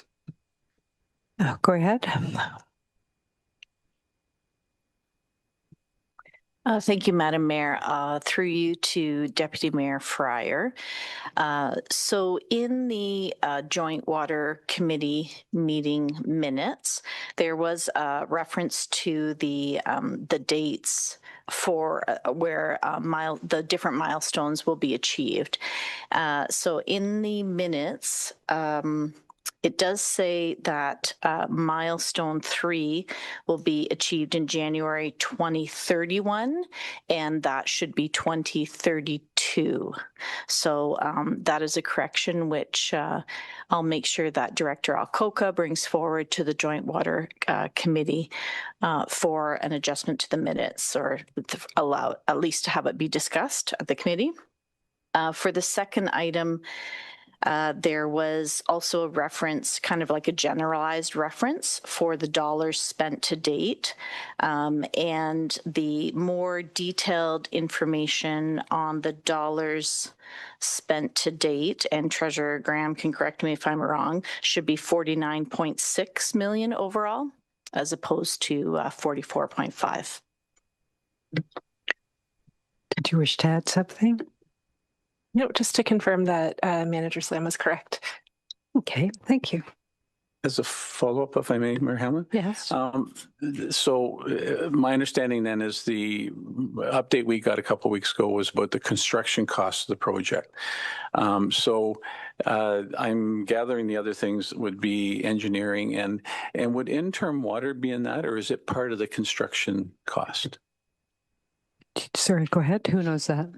I can answer that. Okay. Interim is actually separate. So this doesn't include the interim capacity costs, but it does include things like you mentioned, like the engineering costs, project management, and that's the difference. So the update that was provided to council at the last meeting was solely construction cost, and the JWC minutes has all of the cost embedded in it.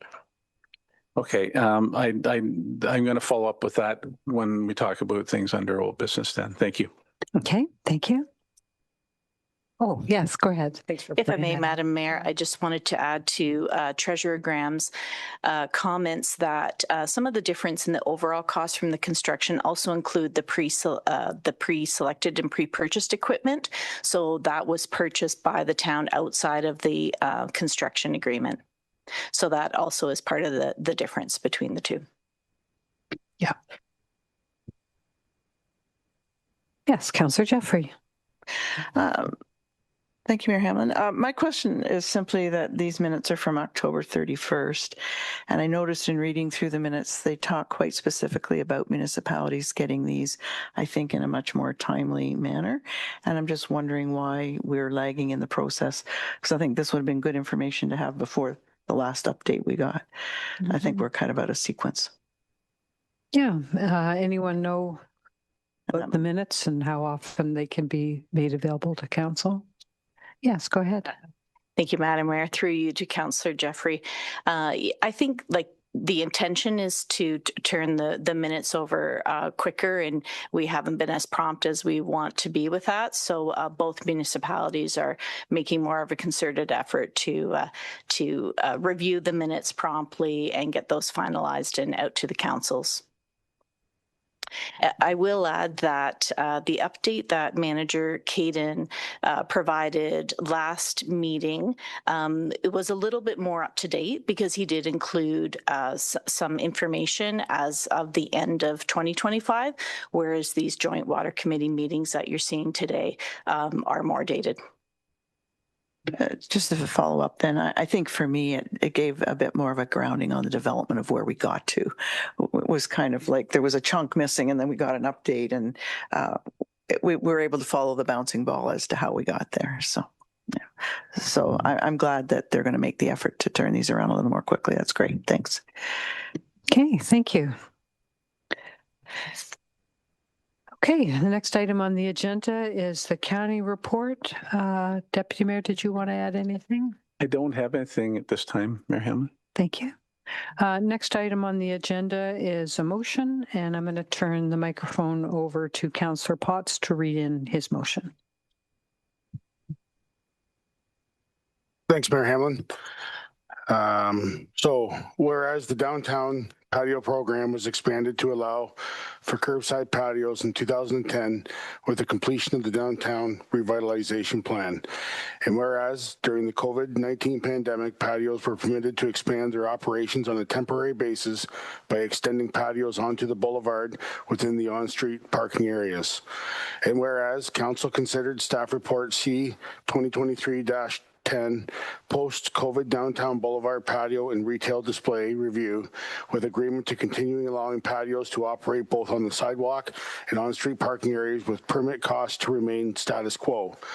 And whereas the town of Collingwood is currently undertaking a parking study and master mobility and transportation plan to be completed in the spring, summer of 2026.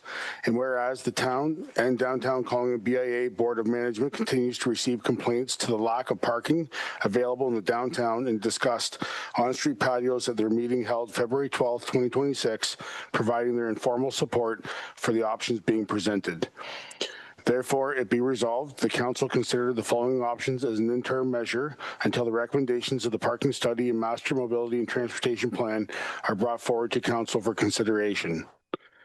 Option 1, that on-street patios not be permitted on here Ontario Street in 2026 to allow for all parking spaces to be available and beneficial to all business on here Ontario Street, and that the original design of the patios provided in the downtown revitalization plan be reinstated by restricting patios to a curbside sidewalk location only. Option 2, that on-street patios be required to be open for 7 days a week in order to receive a permit, and that the fees and service charge bylaw be amended to increase the cost of an on-street patio permit to include compensation for the loss of in-parking revenue, and that the original design of sidewalk patios provided in the downtown revitalization plan be reinstated by restricting patios to a curbside sidewalk location only along here Ontario Street. And are you going to put one of those options on the floor? I would put the option 1 on the floor. Okay, and is there a seconder for this? Councillor Ring? Do you want to speak first or last? I'll speak last. Okay. Would anyone like to speak to this motion? Councillor Baines. I quite understand the motivation where this is coming from, but I'd really, before wading into this, would like to hear more from other interests as to their position on this. Specifically, it's another circumstance where we're waiting for the parking study and the master mobility and transportation plan. I'd prefer to hear that presented and then make this a decision in regard to this, because I think if we proceed with this now and then the plan basically is in support of continuing those patios and the parking that they require, I think it would be counterproductive. So I'd like to hear those reports back in. At any rate, that's my point at this point. Thank you. Okay, thank you. Yes, go ahead. Thank you, Mayor Hamlin. I'm just wondering if Councillor Potts could maybe give us a synopsis of the feedback he's been hearing at the BIA, and I think that might be helpful to us in terms of their membership because this impacts them. Yeah, go ahead. Through you, Mayor Hamlin. So there has been, so at the BIA level, there's been some deputations that have came forward from local business owners. We've also received correspondence. All of us have received correspondence, including the BIA, from restaurant owners on the main street in regards to the parking on the street and or the patios on the street. And I think what we're looking at here is every time we kind of turn around to kind of do something, it's always thrown back at us that there's a parking issue. There's a shortage of parking, and a lot of it relates to in the summertime with the number of spots taken up from the patio. So I think there's a lot of businesses that have reached out to the BIA that are not in the restaurant industry that are saying that their businesses are struggling or finding challenges with the lack of parking in front of their businesses. So that's kind of where this is coming from, and I'll add the frustration that I'll show that we hear that there's a parking study coming back. We hear that there's other, the master mobility plans coming back, but it seems to be that this is something that's just a challenge. And I think to be fair and equitable to all the businesses on the main street, the BIA is hearing loud and clear that there is a concern out there. So that's kind of what to get this conversation on the table to see what the next direction would be.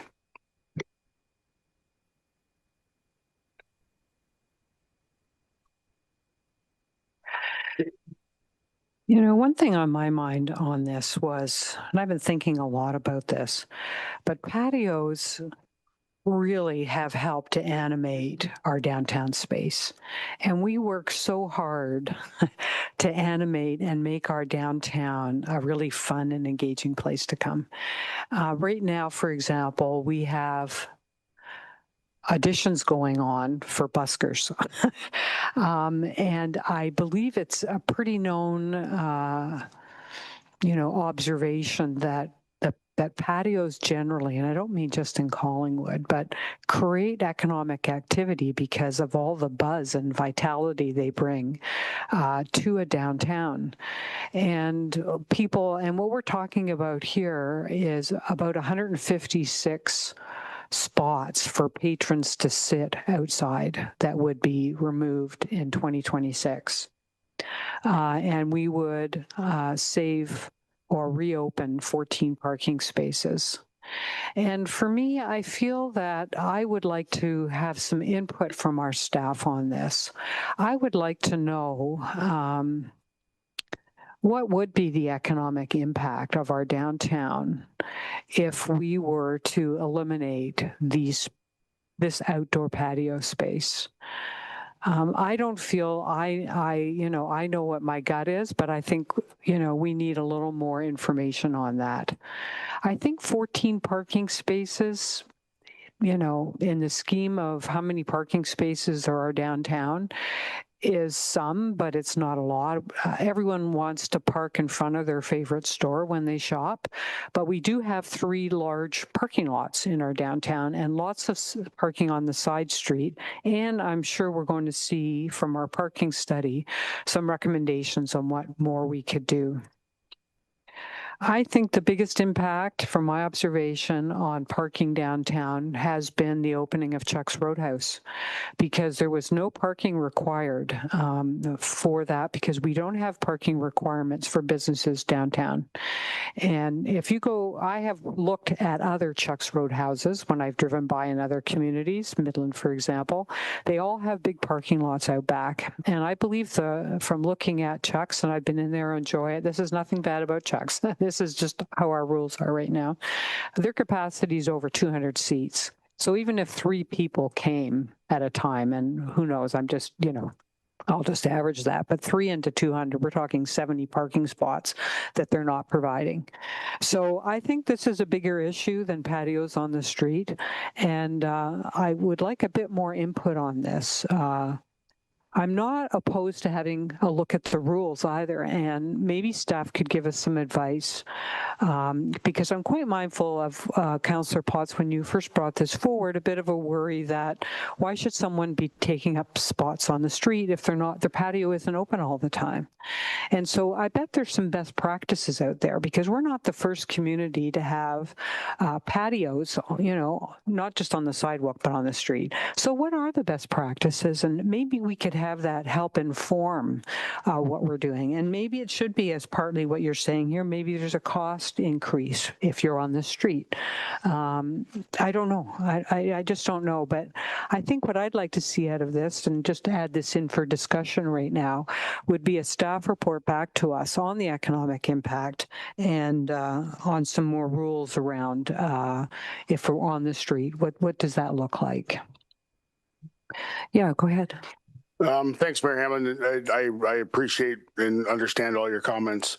And again, I was asked to put one on the floor, and that's what I had done. But option 2 does talk about the fact of potentially the fees. And I don't want anybody to think here that there's any discussion of getting rid of patios. I know it was the way the media brought it out, that it talked about getting rid of downtown patios. It's just removing them off the street area and back onto the curb where the initial design was back in 2010. And that's really what it is. So again, I'd love to have more information back, but another staff report drags us closer into the spring, which then, businesses have to get up and get ready to get going on what they're going to do. So here's some other comments, but there is, between option 1 and 2, it's kind of there are some we can have more discussion on. And I guess the other question I have about this is, what about the 6 businesses that would be impacted by this? Like, have we consulted with them? Do they know what we're considering here? Through you, Mayor Hamlin, I don't believe there's been direct consultation. I think I look at it from, this was going out into the street, if my recollection tells me proper, that this was to work with them through COVID. This was to assist these businesses to expand their patios through COVID. COVID's gone. COVID is long gone down the road. Hopefully we never have to experience it again. So I'm looking at the fact is now we need to look at, we have a parking problem in the downtown of Collingwood, and we hear it continuously through everything that's been presented to us. It's always about parking. Try to find a parking spot in the downtown area, Monday to Friday. So this is the whole thing here is, I believe that the councils were completely fair with the businesses and with the restaurants, working with them when the times they needed assistance. Now we have our own businesses reaching out saying it's time to go back to the curbs. So that's kind of so to answer your question directly, I don't believe there's been direct correspondence or communication with the impacted businesses. It's been in the media and it's been on our agenda. So I think other than that, that's about all I can tell you. Okay, thank you. Deputy Mayor, you're next. Thank you, Mayor Hamlin, and I'm supportive of the option put on the table by Councillor Potts. He's our downtown Collingwood representative, and I know that there's been discussion at the committee level, and I'm sure quite robust discussion, because it is a major decision one way or the other.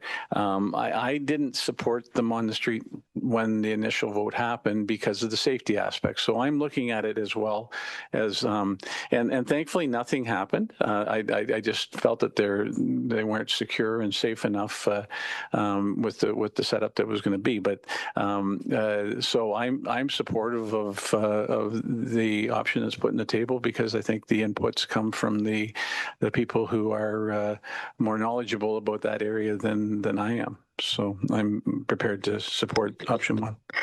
Okay, Councillor Perry. Well, thank you, Mayor Hamlin. I'm leaning that way as well. The key for me in this is where it says, therefore, it should be resolved that council considering following the options as an interim measure. Like Councillor Potts said, this was prior to COVID. We weren't on the roads, and I can't remember if we dealt with it or not, but we did expand out onto the streets. I've talked to store owners that are not in favor of having the patios on the street. And in fact, I've talked to a restaurant owner who doesn't like it, but he feels he needs to have it there because everyone else does. So I'm in favor of this option. Like I said, the key is the interim. Let's see how it goes.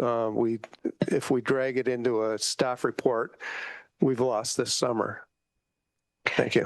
Just on the COVID part, I just want to mention that in the whereas clauses, it says that council reviewed this policy post-COVID in 2023 and decided to continue to allow the patios. So although this was started as a COVID measure, post-COVID, it was reviewed again. And some communities, of course, shut down their streets to have full pedestrian and restaurant use. But I just have to say I'm not convinced.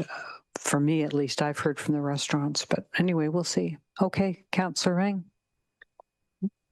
Thank you very much, Mayor Hamlin. I'm in support of the original, the motion that's on the floor right now. If not, I could go with option 2, but I think something's got to be done. The reason why I would rather stay away from option 2 is I don't think we should be putting a first try at rectifying the problem with parking is by making it look like we're going to make more money off of people parking on the street and up in the fees. So I would still go with option 1 because I've had through everything. Everybody knows the last 2 years we've had a lot of controversy on voting on different situations in downtown Collingwood, and lots of times it's got turned down because of lack of parking. Well, I think that I know as Mayor Hamlin, you mentioned that it's 6 businesses. Have they been consulted? I would imagine if this came a discussion at the BIA and as a problem, they're all part of the BIA. And I think if there was a real issue, we would have probably heard about it. I'm only guessing that. So, I mean, I don't know for sure. Maybe Councillor Potts could help with that concern.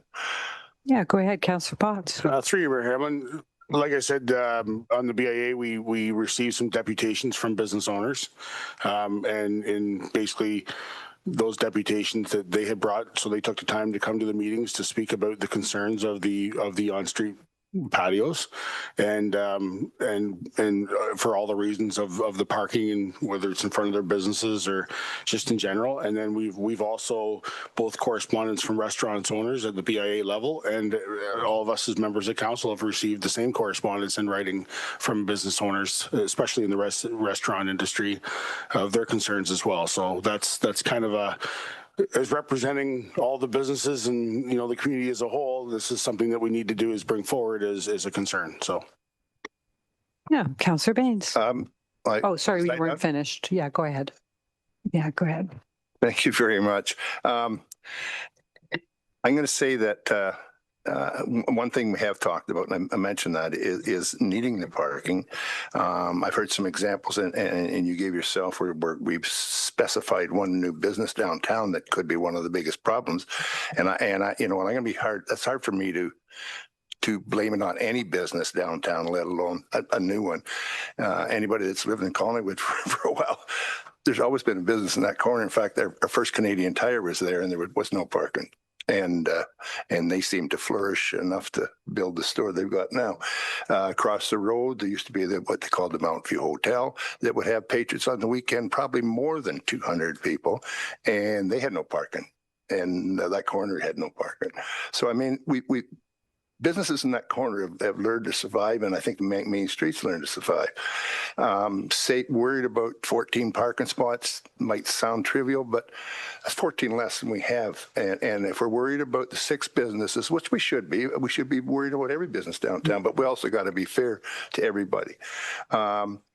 Those 14 spots might not be directly in front of a business that doesn't have a patio, but the people that can't park in those 14 spots that are going to patronize the patios that are out on the street, the business that's their parking's being used but in front of other stores is making the money, and the ones that are being hurt are the ones that don't have the patio. So, I mean, I think we need parking downtown. If it's only 14 spots, I'm all for giving as many spots on the main street as we can get. So I'm going to support the motion as it is. Thank you. We haven't heard from Councillor Jeffries, so we'll go first. Well, thank you, Mayor Hamlin. First of all, I'd like to clarify.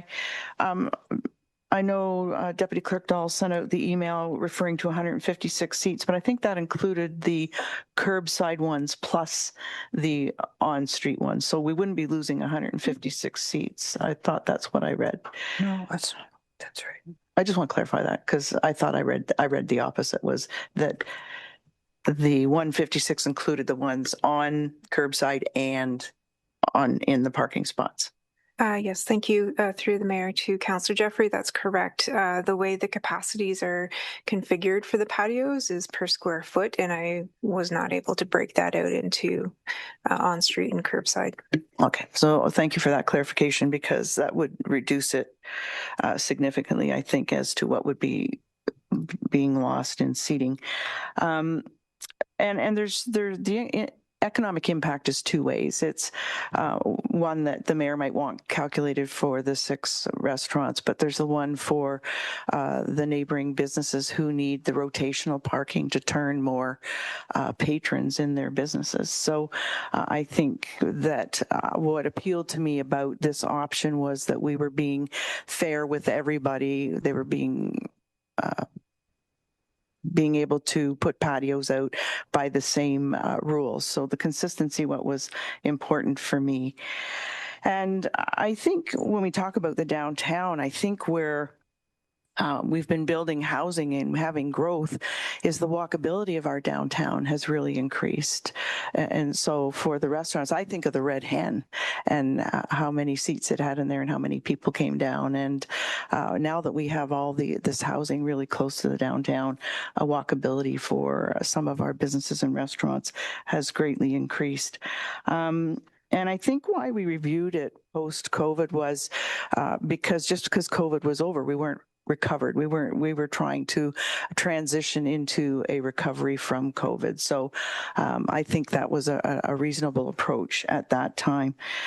So I do think the 14 spots are really important at this time. I do take Councillor Perry's point that it's interim in the meantime. And I just think we've been putting off so many initiatives waiting for MMTP, for a parking study, for, I'm not even sure these are going to come in our term of council, the way that it's been delayed. Can you? Yeah. Has it started? Yeah, I can. And thank you to Manager Slima and Manager Lial for sharing this with me. The parking study is set to be completed by June of 2026. And right now, in the next month, there's going to be a survey on our Engage platform for business owners as well, and the public to have an opportunity to provide feedback on the downtown parking. So I can't speak to the MMTP, but the downtown parking study is set to be before council and complete in June 2026. Thank you. Okay, thanks for that. And then we move into implementation phases, which will take time and will be beyond the businesses in the downtown needing to know what they are doing. And I guess really in reference, when I think about Stevens Street in Calgary, they move the patios out in the evenings. So, going forward, maybe there's an opportunity where restaurants expand in the evening out into some bigger areas, such as they do in Calgary. There are lots of options available to us, but I think this is where our businesses are telling us that we need to go. And I think that Councillor Potts has come up with a good motion here to be considered for these businesses. So that's my comments. Thank you. Okay, Councillor Baines. Thank you, Mayor Hamlin. There's some in this motion which I would love to support, and perhaps at a future time I will, but I can't support it at this point, and would go back to some of the comments that, if you will, much younger friends that I have that have been here in the last year or so, that were praising our outdoor patios on the parking spots, actually. Well, they didn't know that it was, but nevertheless.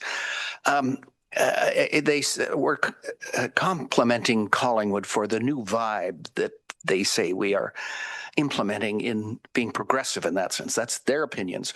And that's my point, is this is a subjective observation by visitors to our town. It'd be nice to have something more concrete in which to make a decision at this point. And the suggestion of a staff report coming back on this and getting more of the input, I just think it offers and has offered a wonderful opportunity for the town to continue to promote this Four Seasons lifestyle as an image that we have. And I still would worry that if the master mobility or transportation plan and parking does come back, that this could not adhere to what the intent of that plan would be. That's why I would just really like to have more time for that plan to be presented to see how that, and this issue of specific on-street, those 14 spaces impacts or could be impacted by their recommendations. For those reasons, I can't support this motion at this point. Okay, thank you. Councillor Ring. Thank you very much, Mayor Hamlin. Just a couple comments, and one is the and I think it's mentioned here when we talk about option 2. So we're talking about patios that I don't even think would take up 6 months of the year. So the businesses can survive the rest of the year without them. But the thing that concerns me is how many times, even during the time that patios are out there, that they're closed. In clement weather, there's nobody in them. But there's still people going in needing parking on the main street, and not just that is a lot of the businesses downtown that maybe have them also have 1 or 2 days off a week for staff, and so now you got another couple of days that they're sitting there empty. I think if you worked out all the time that they're actually in use, they might only be a quarter of the year, and yet they're taking up parking spots for half of the year, which I think we got to take that into consideration as well. Okay. I have one more question. Are there any downtown, like on here, Ontario restaurant owners on the BIA? Through you, Mayor Hamlin, and that's a great question. I'm going to have to think about that for a sec, what everybody does for a living. I don't believe so, but certainly the question can always be asked to the BIA. Mm-hmm. Okay. Well, I looked myself. I didn't see any today, but I thought I'd just check with you. Okay. Well, if that's all the discussion, we have a mover and a seconder. All those in favor? And those opposed? And that carries. Thank you. So at this point, we're going to move into Committee of the Whole, and the motion is that Council move into the Committee of the Whole session. Could I have a mover and a seconder, please?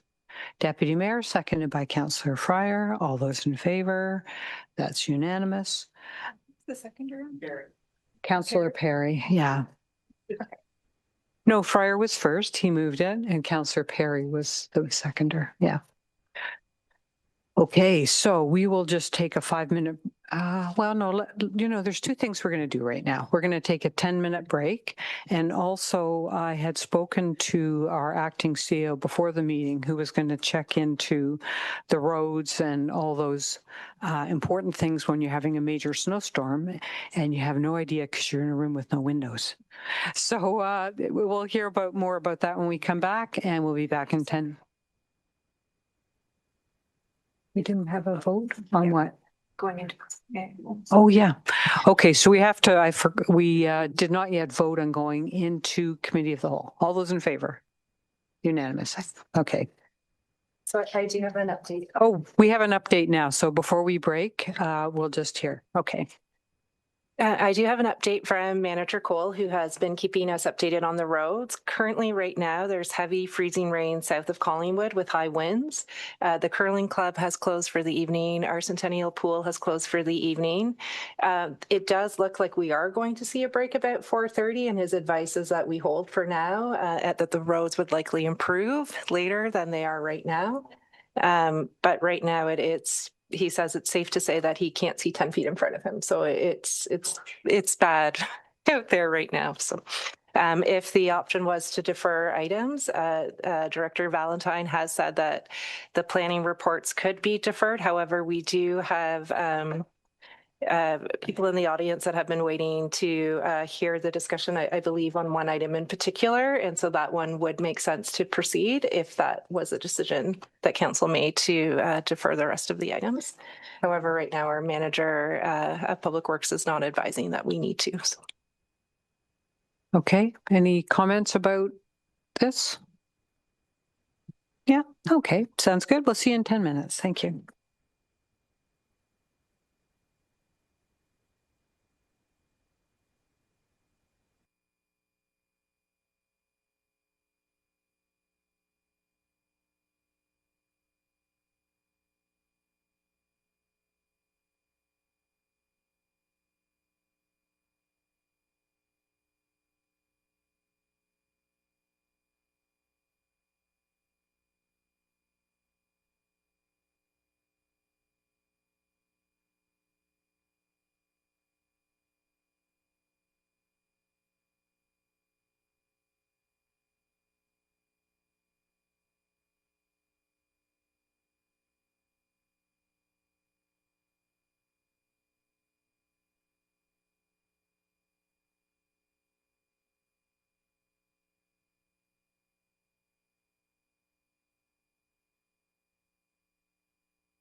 Okay, so welcome back, everyone.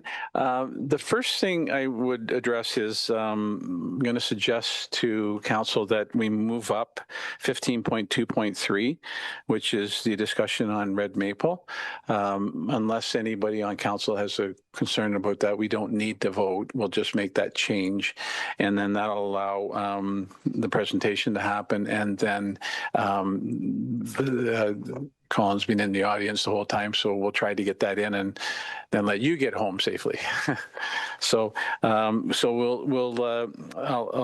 start off by asking that P 2026-07, which is the proposed draft plan of subdivision approval extension request, Red Maple, 725 10th line, and it's town file PLEDP 2025341.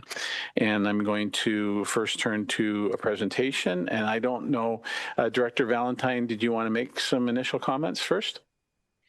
Yes, Chair, I do have some introductory remarks for this item, but before starting those, can you hear my audio all right? You are fine, I believe. Yes. Okay, for thank me you. Anyway.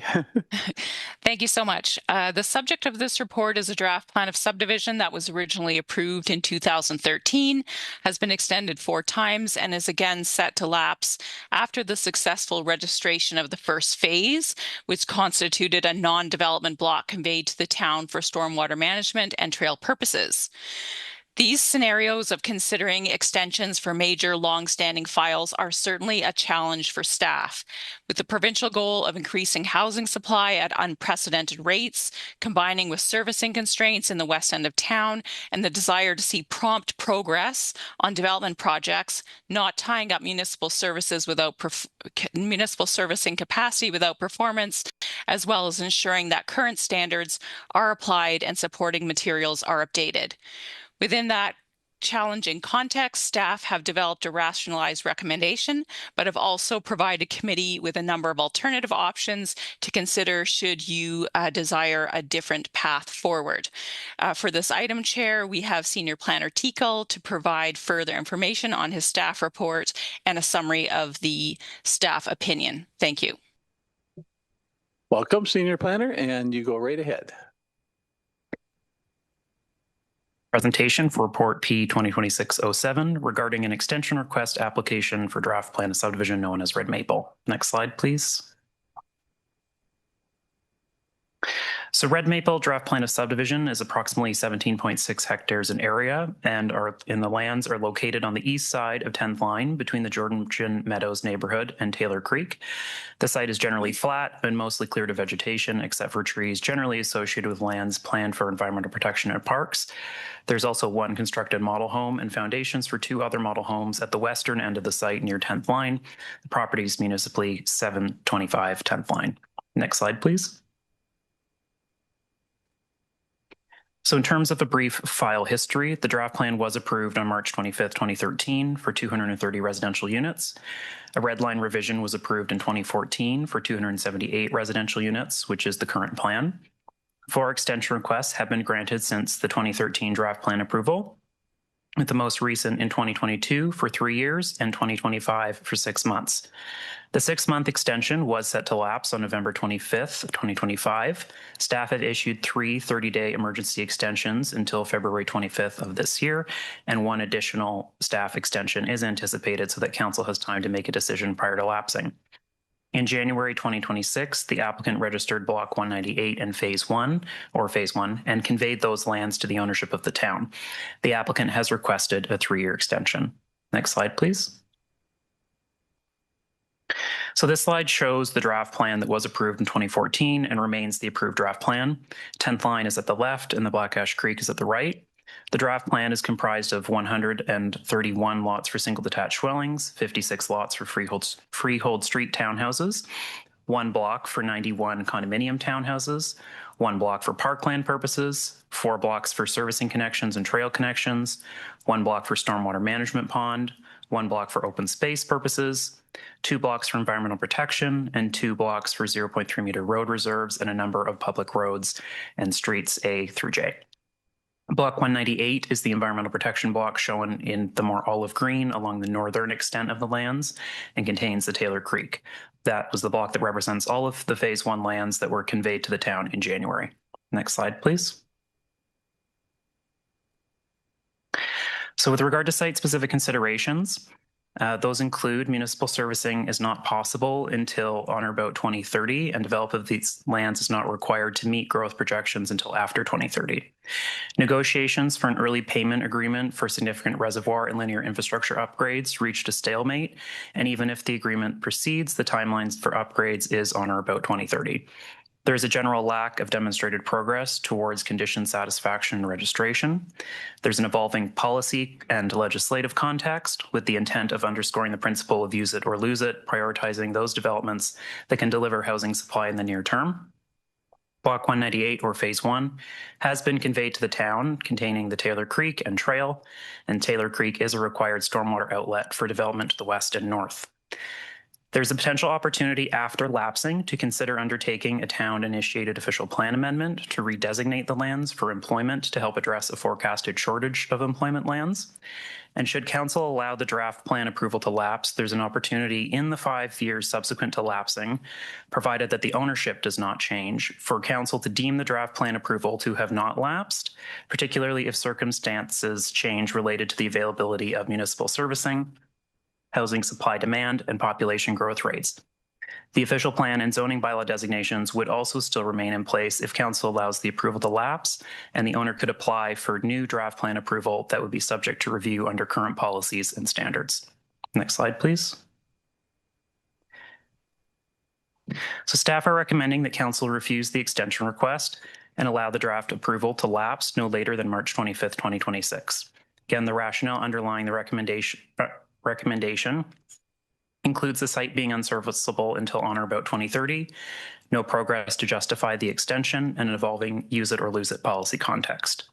There are alternative options available to council, which staff do not recommend, including granting the 3-year extension with referral back to staff, or granting a 1 to 2 year extension also with a referral back to staff.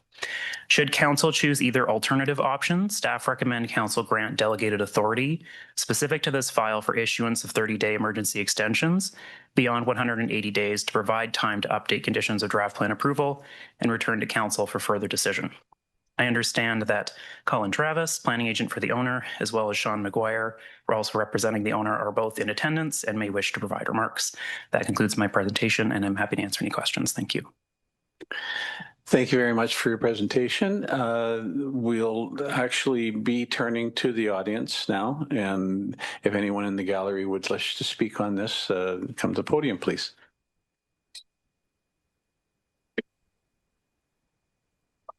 Thank you, Mr. Chair and Madam Mayor, members of the committee.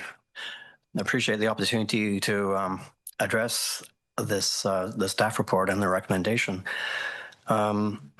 With me, again, at the back of the room is Sean McGuire, or Red Maple, and I understand that you will have had a letter from Sean delivered to you addressing some of the servicing matters, and especially with regards to the booster station matter over at Stewart Road.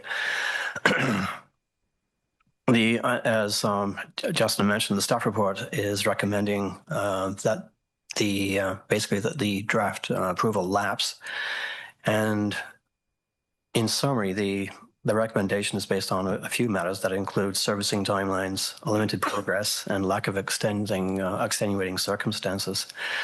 And I agree that it must be difficult to have this consideration as referred to in the staff report. It's not easy to say no, and the reasons for saying no have to be very, very substantial. With regards to a few points, Mr. Chair, one is throughout 2025, there was a significant amount of time and money spent in following up on the owner's commitment to register Phase 1 and to convey those lands to the town. And as Justin mentioned, those lands were registered and they were conveyed to the town in January of this year. Part of that commitment was that the owners understood that it was a priority for the town, and that it would be not the consideration, but possibly a consideration in evaluating the draft plan approval extension. In terms of the overall plan, and in that context, progress was achieved in registering phase 1 and conveying those lands to the town. So in that sense, there was a certain amount of progress on the file. During 2024 and 2025, Croziers, our engineers for Red Maple, made inquiries to the town engineering department on advancing some of the conditions of draft approval and studies and reports that were required, keeping in mind that the first engineering submission was submitted to the town in 2017. Updated submissions and updated reports are required.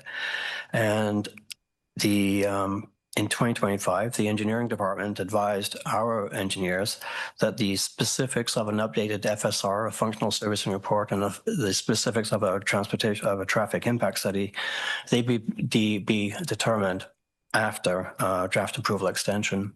So that was put on hold in light of that advisory from the town engineers. Extending draft approval does not really materially affect the town's servicing allocation commitment. Attached to the staff report are the conditions of draft approval.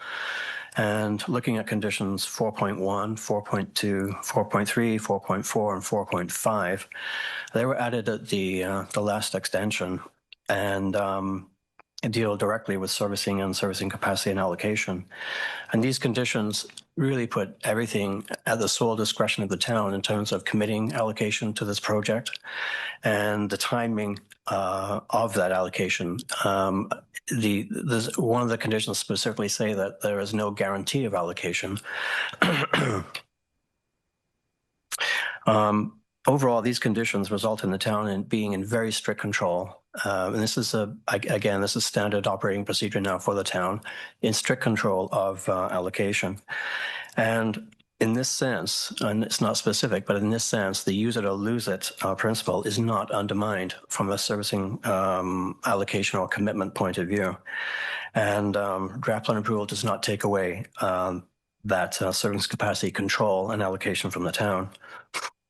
Another point is that, and again, this was raised in Sean's letter to council, was condition number 18. And again, this has been in the conditions of draft approval. And that requires the owner to enter into an advanced timing for a financial arrangement regarding the Stewart Road booster station.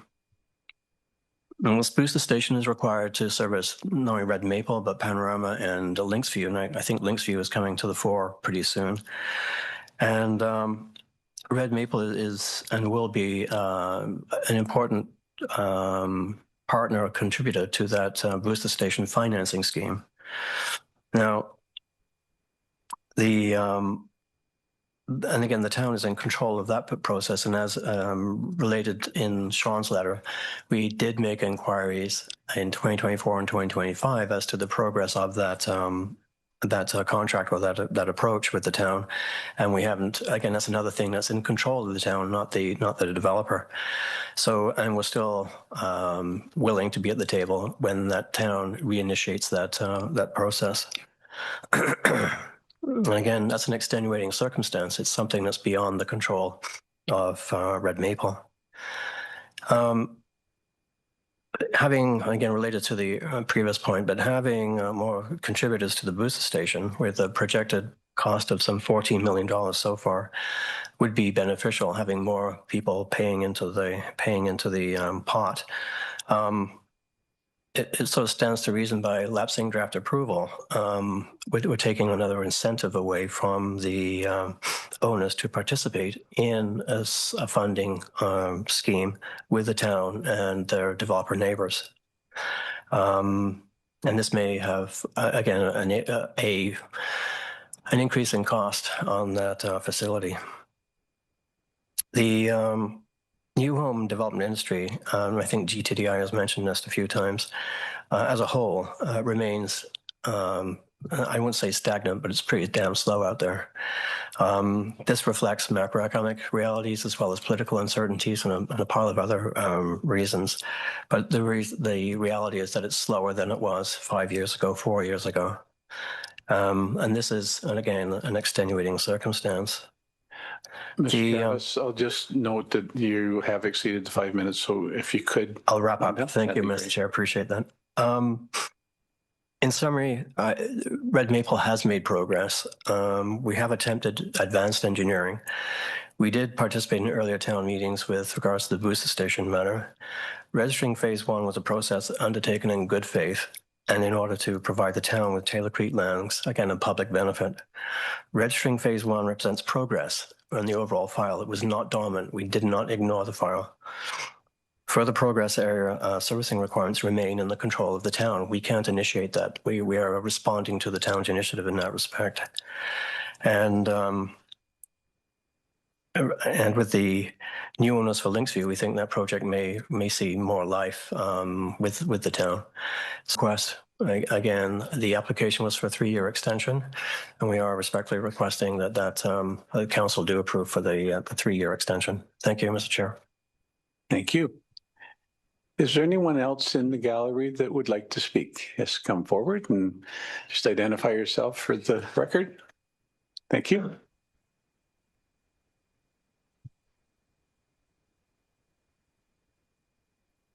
Thank you, Chair and committee members. My name is Sean McGuire.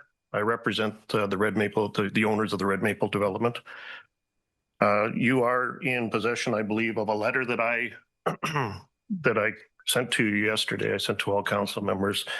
I'm hopeful that you've had a chance to read through and digest that. My presentation today is not intended to replace that, simply to supplement it. But it does give some facts in that letter that are very pertinent to the decision you have in front of you. As stated, Red Maple received what is now its draft approval in 2014, and in October of 2020, 2721733, who I worked for, acquired the property. Upon acquiring the site, we joined the development group Linksview and Panorama in their efforts to work towards an agreement contemplated under condition 18 of the draft plan approval.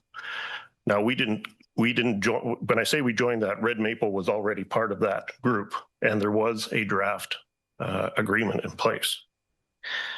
In this condition, it requires the West End developers, the 3 that are noted, to enter in an advanced timing financial agreement with respect to the construction of a Stewart Road booster station and associated trunk water main extensions. It appears from our perspective that all movement on this has come to a standstill, despite the developers group providing comments on a term sheet as late as May 4th, 2024, and while asking for a response to the latest twice since then, we have not received any further correspondence. I did check with our solicitor yesterday morning before I sent you the letter to confirm that I hadn't missed anything and that, in fact, there was never a response to those 2 requests. The main issue I note from the development groups are timing of the work, cost of the work, and how the developer's investment would be secured. None of those has been addressed by the town. The staff report states that servicing will not be made available until at least 2030 or later. Throughout this process, the last few days, I've read so many comments where it refers to, and as Valentine mentioned it again today, use it or lose it. I'd love to use it. I would have used it already. I don't have anything to use, and it's out of my control. Of course, this is completely in the control. Oh, there I overstepped myself. Of course, this is completely in the control of the town and must not be a reason for letting draft conditions lapse for Red Maple. In early 2025, Red Maple asked for a 3-year extension for the DPA and were only granted a 6-month extension with what we saw as a securing the town's request for the transfer of the walkway and Taylor Creek block to the town ownership without expropriation, being that once we transferred the block, which was contemplated in the January 26 staff, which was completed in January 26, staff would recommend a logical 3-year extension. That brings us to me drinking my coffee Saturday morning, reading a newly printed or newly posted report, which suggested that you should let these conditions lapse. You can imagine my coffee got cold that morning. So you can understand our disappointment at this report, suggesting council let the DPA lapse. I note that in my opinion, the only thing keeping Red Maple from moving forward with the development of this site in an available service is the available servicing. Its supply itself, required upgrades to the Stewart Road pumping station, and associated infrastructure. Both of these are in full control of the town and no control of Red Maple. All other conditions are technical in nature that can be resolved with final engineering drawings, noting that first submission was submitted in 2017.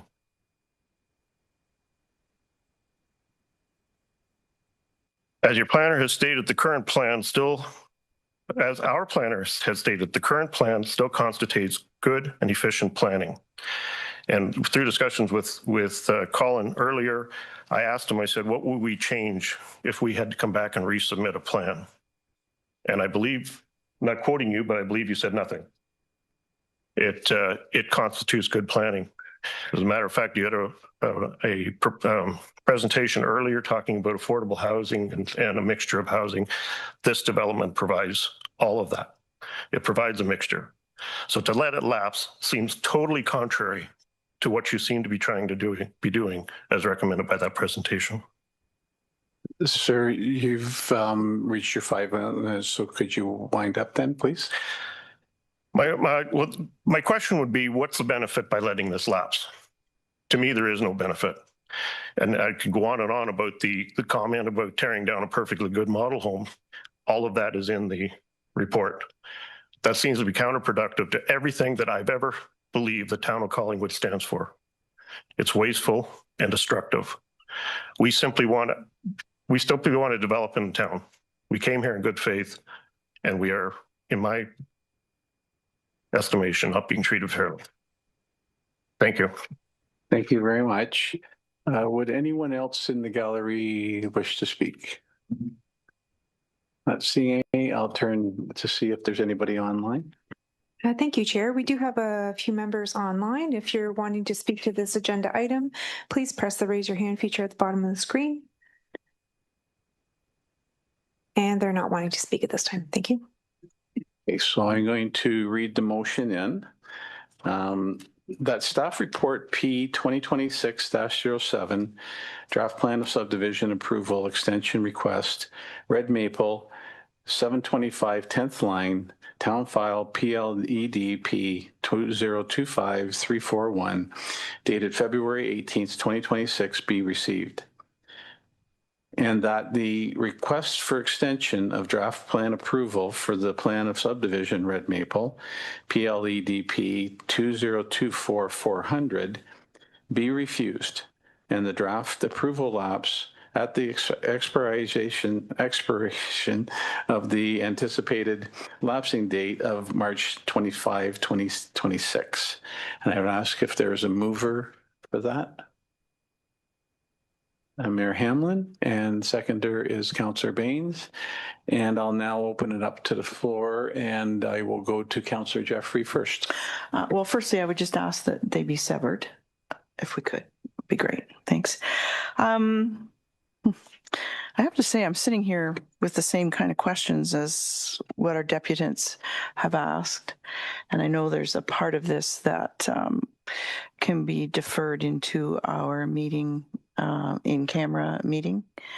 That might be an option I'd like to take for some more information, because I am having those.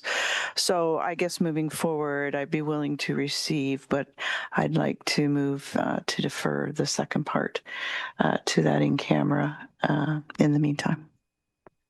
So we have the to split, and we will do that.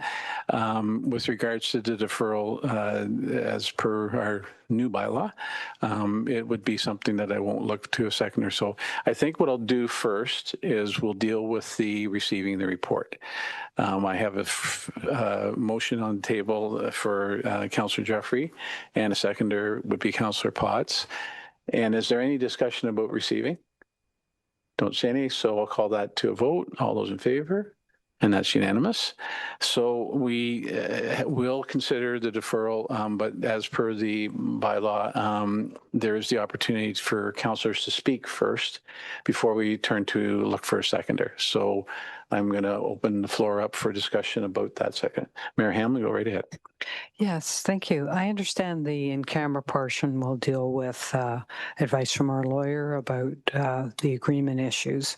But my question would be for Director Valentine right now, and whether she has any comments on the deputations that have been made here today that she thinks we should be thinking about. Go ahead, Director Valentine. Thank you, Chair, and through you, there are certainly components, particularly within the letter provided, that would be best left for discussion in camera as they relate to legal negotiations. However, what I do feel comfortable indicating in public is that since I was onboarded at the town in 2021, negotiations have been continuing on the West End early payment or front-ending agreement. They did come to an impasse in 2004, and that is why the deputant has correctly indicated that there has not been further correspondence on the term sheet, because neither party was amenable to changing their terms, and we could talk about more about what those terms were specifically in camera.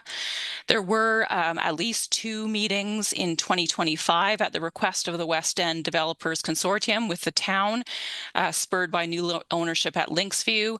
Neither of the meetings was attended by representatives from Red Maple. So the discussions are in fact continuing with those developers who are wishing to be at the table.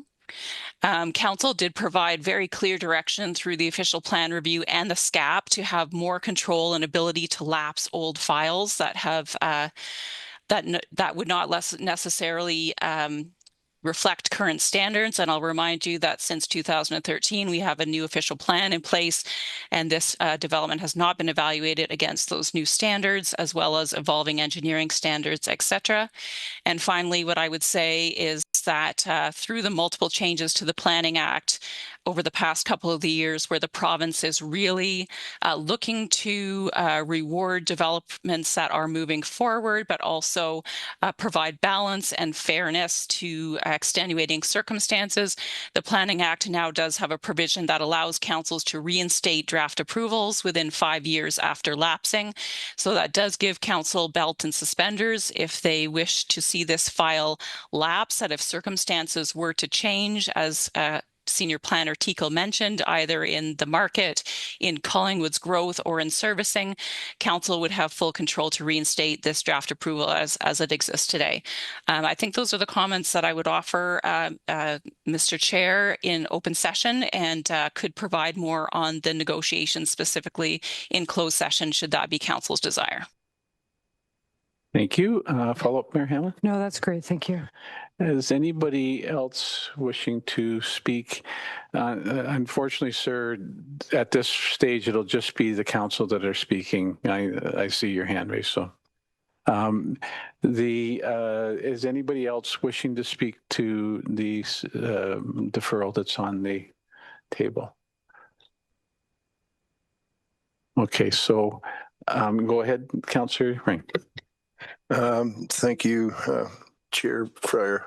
I would like to support the deferral as proposed, and for the simple reason is I have full intentions of the recommendation from the staff, but for the sake of 2 weeks, I think I would feel a lot better maybe getting some of the questions that were maybe brought up today answered, but prior to, it's only March 2nd when we would make the final decision. So for that reason, I would go along with approving the deferral. Any other councillors wishing to speak? So we have a deferral motion that would need a seconder. And Councillor Potts, okay. So there's no debate on it. I will call the matter to a vote then. All those in favor? And that's unanimous. And I appreciate the presentation, and thank you for the input from the deputants. As indicated, it is a case of where it'll be, we'll receive some information next week, and then we will deal with it at the next meeting on March 2nd. Thank you. So I think that took a little bit of time. I'm going to actually turn to our acting CAO and see if we can maybe find out about the weather as well before we take our next step. Thank you, Chair, Deputy Mayor.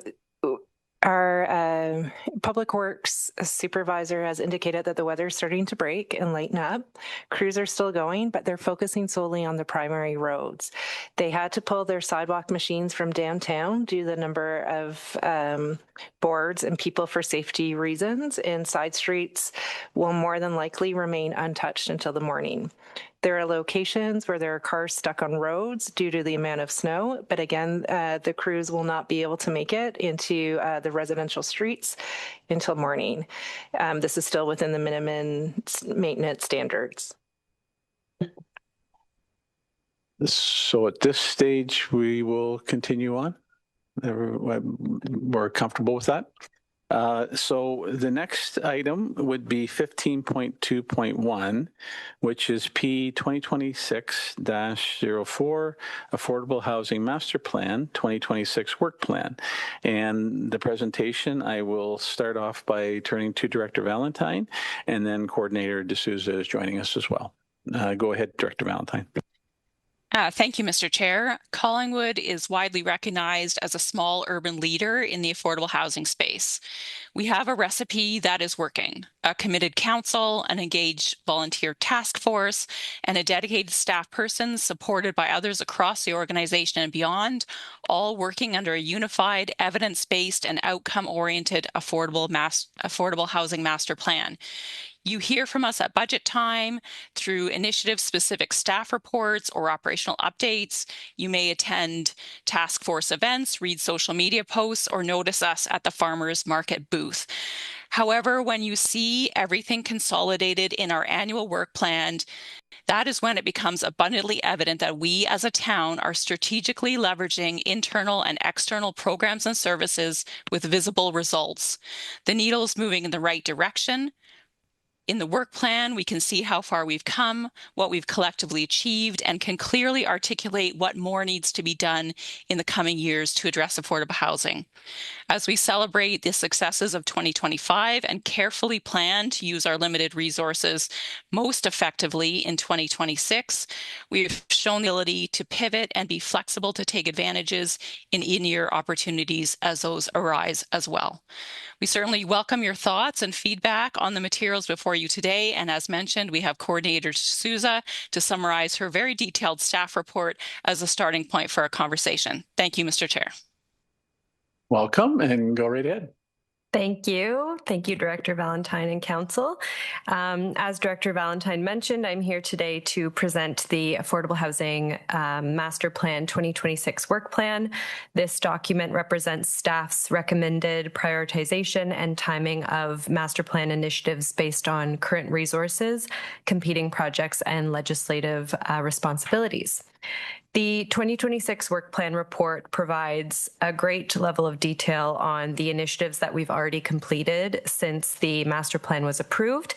But for the purposes of this presentation, I will be focusing on initiatives that have already been started and will continue throughout 2026, initiatives that are planned to start in 2026, and then I'll highlight some ongoing initiatives that don't really have set start or end dates.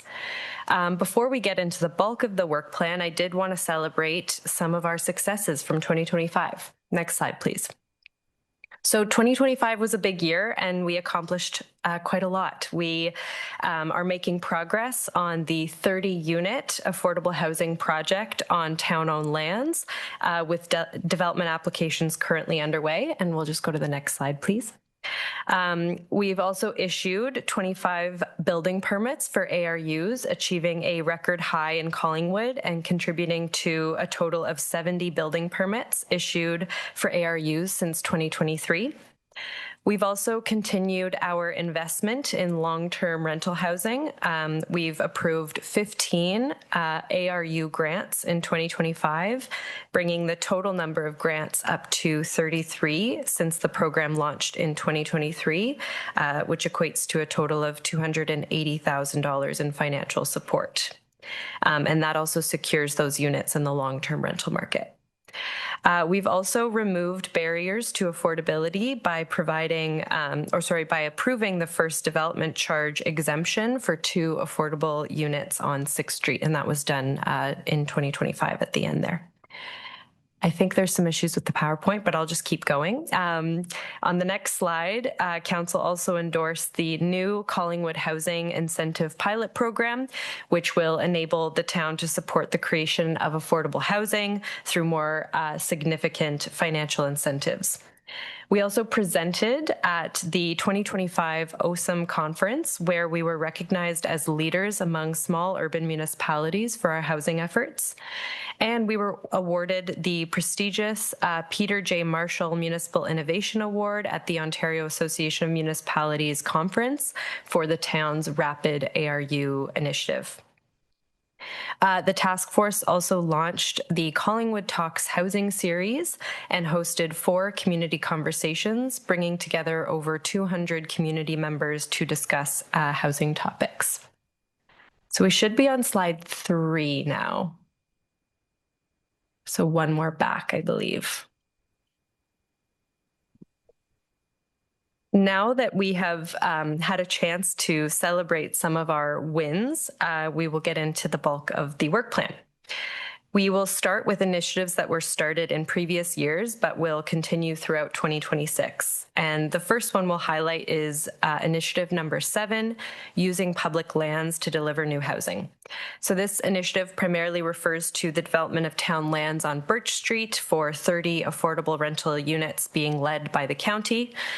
In 2025, significant progress was made on the project, including 2 community information sessions to gather feedback from the community on the overall site design and layout, followed by a statutory public meeting in September, and 2 technical submissions on the zoning bylaw amendment and site plan control applications have been received and reviewed to date. The project is currently under review, as I've mentioned, and we are anticipating a decision on the land use planning applications to be made in Q2 2026. And then the timing of the development applications may impact other initiatives in 2026, as these are prioritized under the concierge service, and there are strict Planning Act timelines associated with the review of both of these applications, so they typically become the priority. Next slide, please. The Collingwood Housing Incentives Pilot Program, or CHIP, will be launched in 2026. Council endorsed this program in December 2025. Again, this will allow the town to offer financial support for the creation of affordable housing. There's a bit of work to be done in the background still, and we do have another report coming to Council to consider the town-owned lands as an additional incentive as part of this program. And then we hope to formally launch the program in Q2 or Q3 2026. Next slide, please. Throughout 2025, staff have also been working with the County of Simcoe, the City of Barrie, and the City of Orillia on a rental replacement bylaw project. So a rental replacement bylaw aims to preserve and protect purpose-built rentals by regulating the demolition of them or the conversion of rental units into condominiums.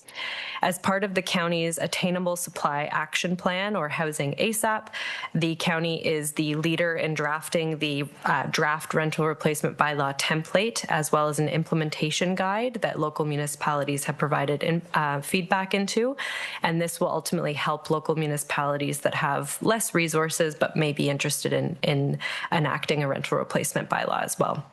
So once the county has finalized the bylaw and the template and all the associated materials, staff will then review this and return to council with some next steps. Next slide, please.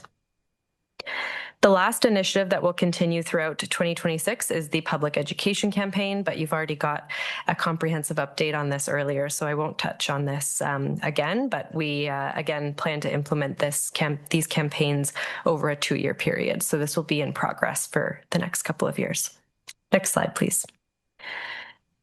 Now, one of the only remaining initiatives from the master plan that we have not yet started is initiative number 12, which is encouraging innovation and housing form and funding. So this initiative sees progress on multiple different fronts, including through the comprehensive zoning bylaw update, which is currently underway, and the 2024 Ontario Building Code, which is in place and recognizes more innovative housing forms.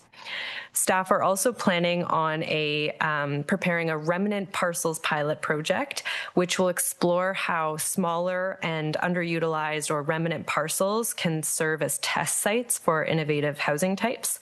So once a comprehensive land inventory is completed, staff would plan on releasing a request for expression of interest for development or operator partners to support demonstration or pilot projects on these remnant parcels of land that can either be town-owned or privately held parcels of land that are typically not considered for development. We would also work closely with the GTDI, or the Georgian Triangle Development Institute, on this initiative, and we would plan to release the RFEOI in Q3 of 2026. And then if we're looking at using town-owned remnant parcels, we would then return to council to discuss a recommended approach for facilitating partnerships. Next slide, please. Now, some of the initiatives from the master plan are ongoing and they don't have definitive end dates. Rather, they are ongoing throughout the implementation of the master plan. So that includes the 4 initiatives on the slide here. Coordination of the concierge program is an ongoing function of the housing coordinator's role. And since this program or service was created, we have supported a growing number of inquiries and development applications, including 2 zoning bylaw amendment applications currently in the development approval pipeline, 3 pre-consultation applications, and multiple inquiries and meetings with both small and large-scale developers. Staff are also consistently seeking opportunities to meet with other municipalities, speaking at conferences, summits, and community events to not only discuss the town's housing efforts, but also learn about what other municipalities across the province and more locally are doing on the housing front. We continue to engage with the development community on key projects and will continue to do so. And data collection, monitoring, and reporting is also an ongoing activity that we do through annual reports like this one to council and is supported by the task force. Next slide, please. So as I just mentioned, each year when we bring forward the annual work plan reports, we also like to include a few housing market indicators to give you a glimpse into the housing market currently. In 2025, housing starts are down from 2024 with a total of 54 residential building permits issued in 2025. This is likely due to a number of factors, including macroeconomic trends, rising development costs, low condominium sales, and general economic uncertainty. The good news, though, is that ARU permit issuance has increased with a record high of 25 building permits issued this year for ARUs. Average market rents have predominantly either stayed the same or we've seen a slight overall increase this year, and average sale prices have dropped to $775,000 this year. The work plan report dives a little deeper into these housing market indicators and also provides a more comprehensive housing supply progress update that was previously provided by the Manager of Planning in October. We also shared some key highlights from the CMHC's rental housing market report from December 2025 that provides insights into vacancy rates, tenant turnover, and then general rental market conditions that paints a more comprehensive picture of the current housing market in Collingwood. Next slide, please. And we can't forget the Affordable Housing Task Force. We will continue to build on the momentum from 2025. They've hosted 4 well-attended community conversations on a range of housing topics last year, bringing together over 200 community members to talk about not only the challenges, but really they've started to really talk about the solutions and the different solutions that exist for housing to try to get people to engage in them and maybe start something locally. The Collingwood Talks Housing Series will continue in 2026 with the goal of hosting a one-day action-oriented housing summit in November 2026. In addition to this important work, the task force will be providing their ongoing support for the public education campaigns and supporting the implementation of the master plan. Next slide, please. Now, within any given year, opportunities arise that staff will act upon if the outcomes align with the master plan, such as funding opportunities. So some examples from 2025 include collaborating with a firm called Smart Density on a CMHC solutions lab that is focused on unlocking affordable housing on surplus faith-based lands through zoning reform. That project is currently underway and we're hoping to wrap it up in the next couple of weeks. We also worked on developing a promotional video for our Rapid ARU program, highlighting the importance of this kind of housing type and how it can benefit both homeowners and tenants. And we also presented at the OSAM conference back in May. And while these activities are not necessarily outlined directly in the master plan, they are often worthwhile and continue to build upon our housing efforts. So in 2026, we will continue to work on projects and initiatives that are in progress. We will prioritize the projects that are commencing in the early quarters of this year. And we will continue to work with the task force on their mandate around advocacy, education, and community engagement. That concludes my presentation, and I'd be happy to answer any questions. Okay, at this point in time, I will turn to the gallery to see if there's anybody who would wish to speak to this. Not seeing anyone, I will check with the online. Thank you, Chair. If there's anyone online wishing to speak to this item, we do have a hand raised, and my eyes can't see that far. I believe the first name is Jack, so just one moment. So it's Jack? Jack Vander. Oh, Jack. Okay. So it's Chair Vander Kooi that's going to address this right now, and we had planned for him to be in attendance, but unfortunately with the weather. So go ahead, Mr. Vander Kooi. Okay, thank you. Can you hear me? Okay. We can hear you. Yes. Perfect. Okay. Well, I can see you. But so thank you, Claire, for this great report and summer. So, when I read this Affordable Housing Master Plan and the work plan and the review of the activities to date, I just want to just reflect how proud I am of this town's affordable housing progress and initiatives. A special thanks and kudos to our staff. They're headed by Summer Valentine and a housing coordinator, Claire D'Souza. And both of these ladies work so hard to achieve the goals set out in the Affordable Housing Master Plan. I'm excited to work with very engaged and committed Affordable Housing Task Force as they serve to support the staff in their work and be involved in the community, especially with these ongoing community conversations. And finally, I want to thank you, Mayor and Deputy Mayor and councillors, for your commitment to the progress on affordable housing front in our town. Every meeting I've attended, I've seen the commitments. I've seen this, also the struggles that we have to make decisions, and yet I'm always encouraged by the unanimous support that this full council gives to the affordable housing initiatives, and that makes me very proud to be part of this town. I'm encouraging everyone, and this means everyone, to attend and participate in the upcoming community conversations. Mark your calendars and plan to attend on March 25th as we discuss the impact that community wealth in the form of philanthropy and social finance can have on funding affordable housing initiatives. And then, of course, we hope to see you all at our planned Affordable Housing Summit on Friday, November the 6th. Mark it in your calendars. It's a Friday. It'll be a full-day event at the Collingwood Legion, and we've got some great speakers and panelists lined up, and we're looking forward to a really good event and really continuing to advance the cause of affordable housing in our community. And so with heartfelt gratitude, I encourage everyone to stay the course so that our community indeed can provide affordable housing for all. Thank you very much for all of your hard work. I'm very proud to be part of this community and will continue to support these initiatives in whichever way I can. Thank you. Thank you for your comments. Would there be anybody else online that would like to speak? Thank you, Chair. If there's anyone else online who wishes to speak to this item, please raise your hand. And there's no one else. Thank you. So I'll read in the recommendation. That staff report P 2026-04, Affordable Housing Master Plan 2026 Work Plan, dated February 18th, 2026, be received.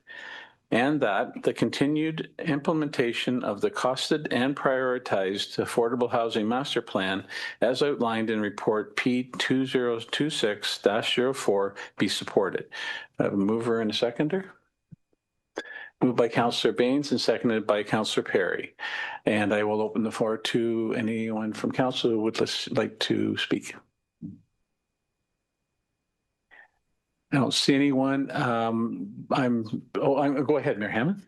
Hi, thank you. I just can't speak highly enough of the hard work that's been done by our team of staff and our Affordable Housing Task Force. And we're just so lucky, and I know all of council feels that, and I just wanted to say it. So thank you. Thank you. Anyone else? Certainly, I support that as well. I know that task force members were planning on being here today just to show us even more the way they support this council, and it's being conveyed by the chair that all being said, I'm prepared to call the matter to a vote. All those in favor? And that would be unanimous. So thank you very much for your presentation. Move on now to P or 15.2.2, and it's P 2026-06, request for extension of staff delegated authority. And 780 10th line, Linksview, file PLEDP 2025-200. And again, I will turn to Director Valentine to kick it off, and then I do believe we have Planner Frisch speaking after that. Thank you again, Mr. Chair. Committee may recall that Council provided direction to extend the draft approved plan of subdivision for the development known as Linksview to allow staff and the owners to work through updates to the draft plan, conditions of draft approval, and underlying zoning. While this work has proceeded in good faith and progress has been made, additional time is needed to finalize our recommendations, particularly in consideration that the original draft approval dates back to 2016. Staff are looking to make improvements where possible, and the new ownership group is also seeking changes that fit with their business model.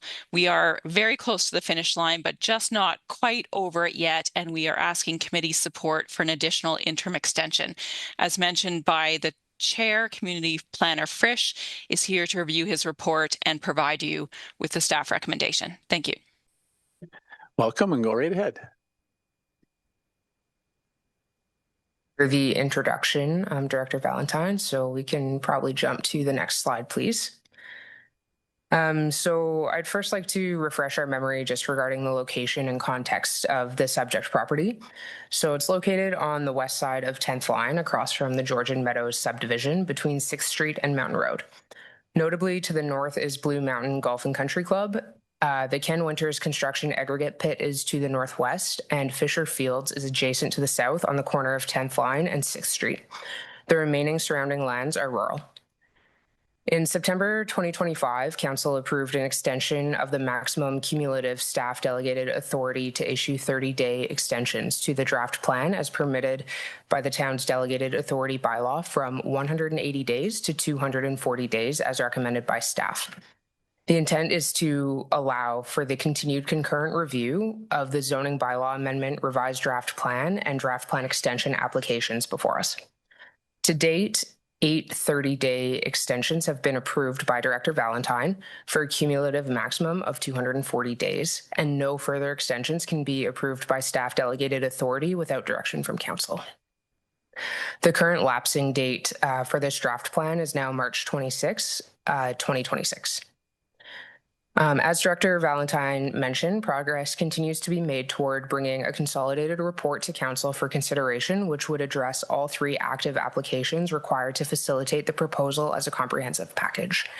Since our last update to Council, a second public meeting has been held regarding the proposed zoning bylaw amendment. Compiled comments in response to the second submission have been provided to the applicant. and working meetings have occurred between town staff and the applicant's team to drive toward resolution of outstanding comments in advance of a third submission. Since the publishing of this staff report, Planning Services can confirm the receipt of a third submission, which is being reviewed and will be circulated for technical review by internal departments and external agencies in the coming days. Next slide, please. In recognition of the continued progress, staff are recommending that council increase the cumulative maximum number of days a draft plan can be extended by staff delegated authority for this file only from 240 days to 330 days, so an additional 90 days. Planning Services is of the opinion that the additional 90 days will provide sufficient time for the technical review of the third submission and response from the applicant regarding any outstanding matters ahead of recommendations on all three applications being advanced to council for decision concurrently, providing a comprehensive picture of the development intent for these lands. Of course, there are other options available to council outside of what staff have recommended. Council may choose to increase the cumulative maximum number of days by an alternative number of days, such as 30, 60, or 120, or maintain the previously approved cumulative maximum of 240 days. In the event council chooses to maintain the previously approved cumulative maximum of 240 days, you may do so with the intent of directing staff to advance a report to council regarding the application for a draft plan extension prior to the lapsing date of March 26, 2026. Should council direct staff to advance a report to council regarding the application for a draft plan extension, it would only address that application in advance of the applications for a zoning bylaw amendment and revised draft plan.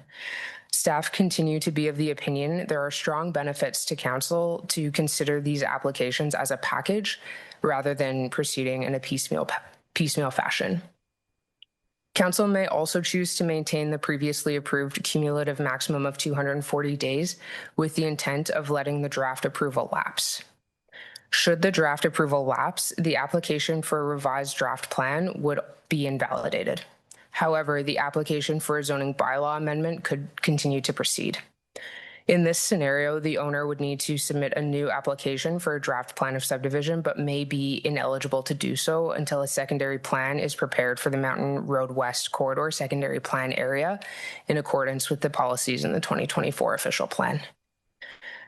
In addition to staff, we have Tyler Kowal from MHBC joining us virtually, and we also have Rod Greer from Devon Lee with us in person, should council have any questions regarding this report.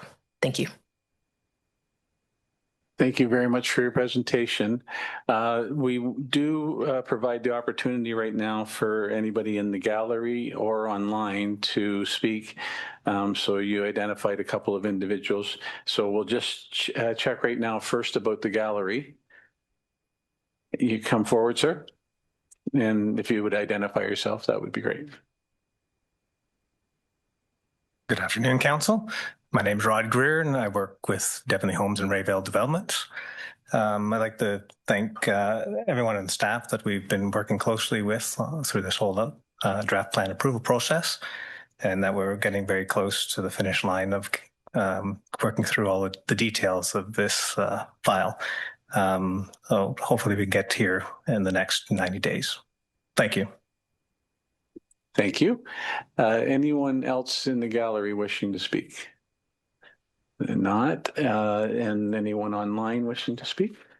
Thank you, Chair. I see the hand raised for Tyler Kowal. Please, if you want to go ahead, sir.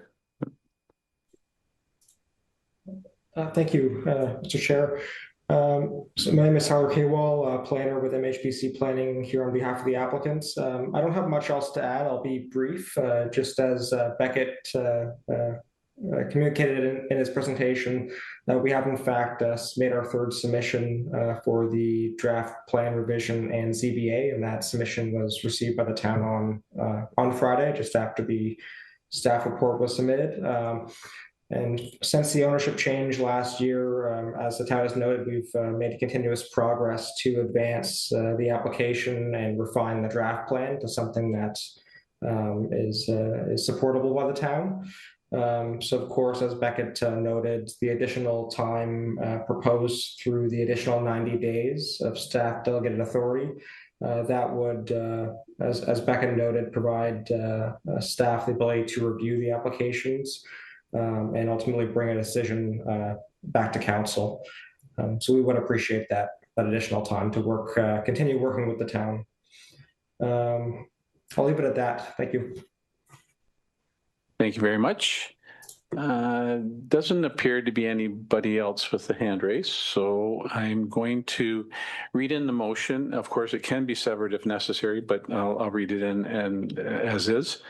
That staff report P 2026-06, request for extension of staff delegated authority 780 10th line Linksview be received, and that council increase the maximum cumulative staff delegated authority to issue emergency 30-day extensions to a draft approved plan of subdivision permitted under the town's delegated authority bylaw 2020-059 as amended from 240 days to 330 days for this file only, to allow council to consider the three related applications as a comprehensive package. And do I have a mover, Councillor Jeffrey, and a seconder, Councillor Potts? And I will turn to the council to see if they have any comments.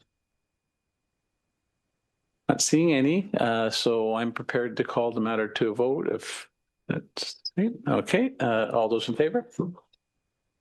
And that's unanimous. Thank you very much for your presentation.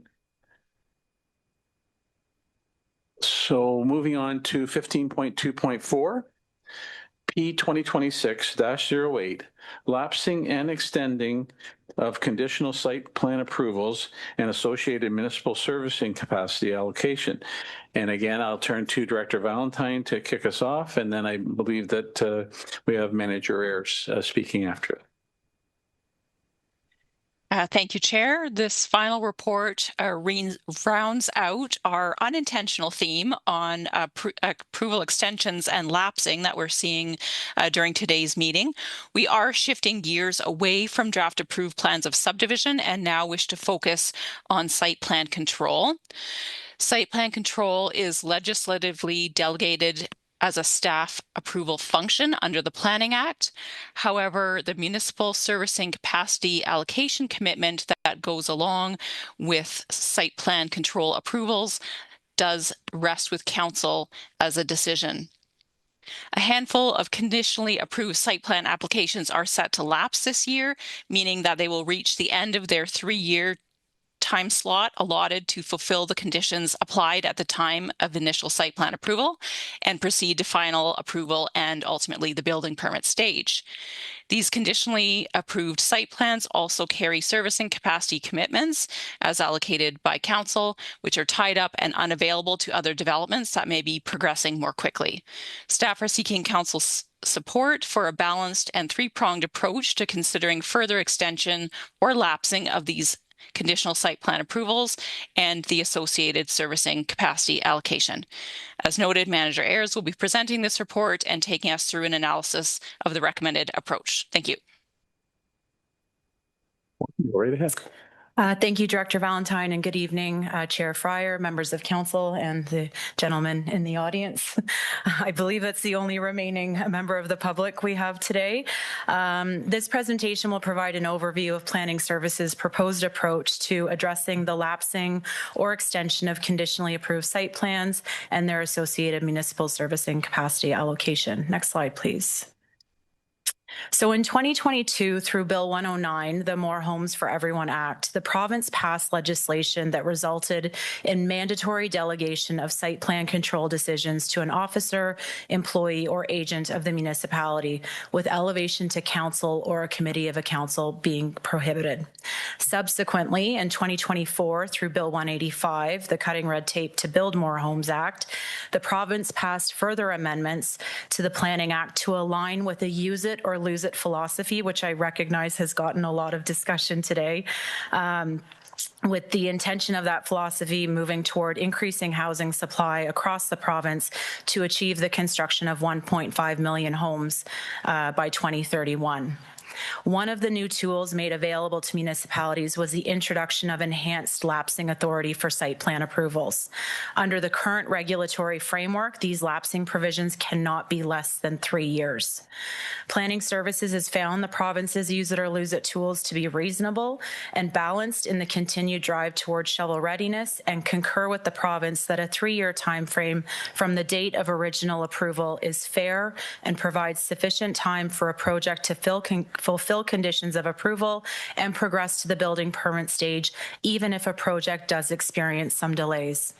As a result, in November 2024, Planning Services began applying a 3-year lapsing provision to conditional site plan approvals and amended existing site plan decisions that had been conditionally approved prior to November 2024 and that had not received final approval to also include a lapsing provision. Fast forward to today, and we currently have 6 conditionally approved site plan files that have not cleared their respective outstanding conditions and progressed to final approval and registration of a site plan agreement and are scheduled to lapse this year. All 6 of these developments have also received servicing capacity allocation from Council, totaling 394 and 404 single dwelling unit equivalents of water and wastewater, respectively. One of the core tenets of the town servicing capacity allocation policy, or SCAP as we know it, is to ensure that capacity is not held without performance. The SCAP provides a variety of tools to withdraw or lapse a capacity commitment, including support for lapsing provisions and conditionally approved site plans. Next slide, please. So as previously noted, site plan approval decisions rest solely with staff without the ability to elevate decisions to council.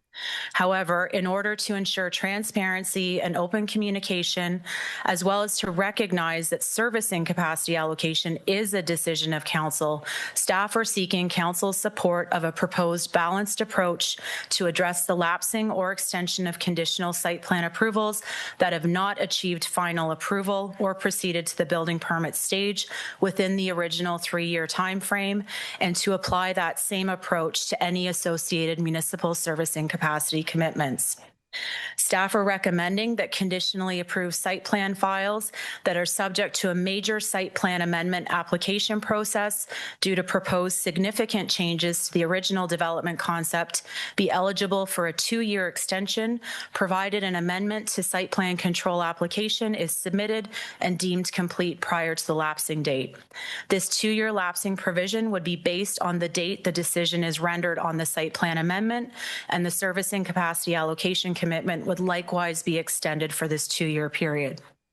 Further, staff are recommending that all other conditionally approved site plan files that can demonstrate extenuating circumstances such as change of ownership or unforeseen economic conditions and/or progress toward final approval and registration of a site plan agreement be eligible for a 1-year extension, provided a minor adjustment to site plan control application is submitted and deemed complete prior to the lapsing date. The servicing capacity allocation commitment would likewise be extended for this 1-year period. A file that relies solely on extenuating circumstances would not be eligible for any further extension beyond the 1 year. However, files that demonstrate progress toward final approval, including work towards clearing the final outstanding conditions within the 1-year extension, may be eligible for a maximum of 1 additional 1-year extension, which would result in a maximum cumulative 2-year extension beyond the original 3-year conditional site plan approval date. The servicing capacity allocation commitment would likewise be extended for an additional 1-year period.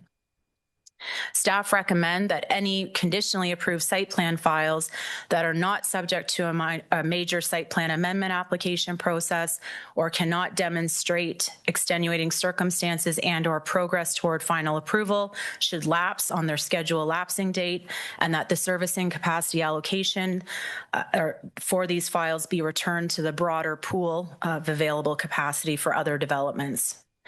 Further, in recognition that individual file contexts can vary widely and not all scenarios can be accounted for when developing a standardized approach, staff are also recommending that the Director of Growth and Development or their designate, at their discretion and acting reasonably and with justification, may extend any of these timeframes.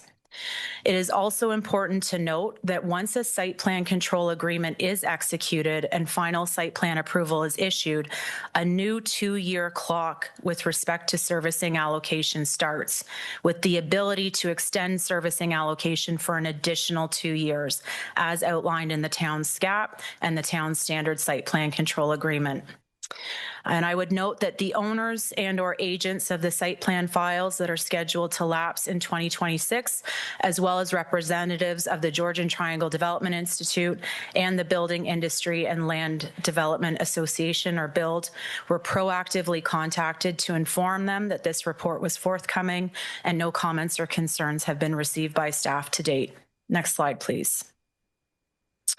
So in summary, it is the opinion of Planning Services that the proposed approach appropriately balances a number of key considerations, including demonstrating consistency with the province's use it or lose it philosophy as it applies to municipal servicing capacity allocation and the goal of accelerating housing supply over a 10-year period, recognizing that servicing capacity held without performance can negatively impact the capacity available for other projects that are more shovel-ready, ensuring that developments and their associated plans, drawings, and supporting studies remain consistent with current policies, regulations, standards, and guidelines, providing sufficient time for developments to progress to shovel readiness, accounting for unanticipated extenuating circumstances, providing flexibility to respond to file-specific contexts, and delivering a consistent, fair, and transparent process.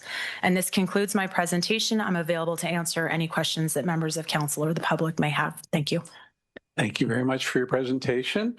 There's no one in the gallery. And at this point in time, I'll ask if there's anyone who wants to raise their hand. And we're not seeing. Chair, there's no other. And we have no one online. Okay, so I will read in the motion.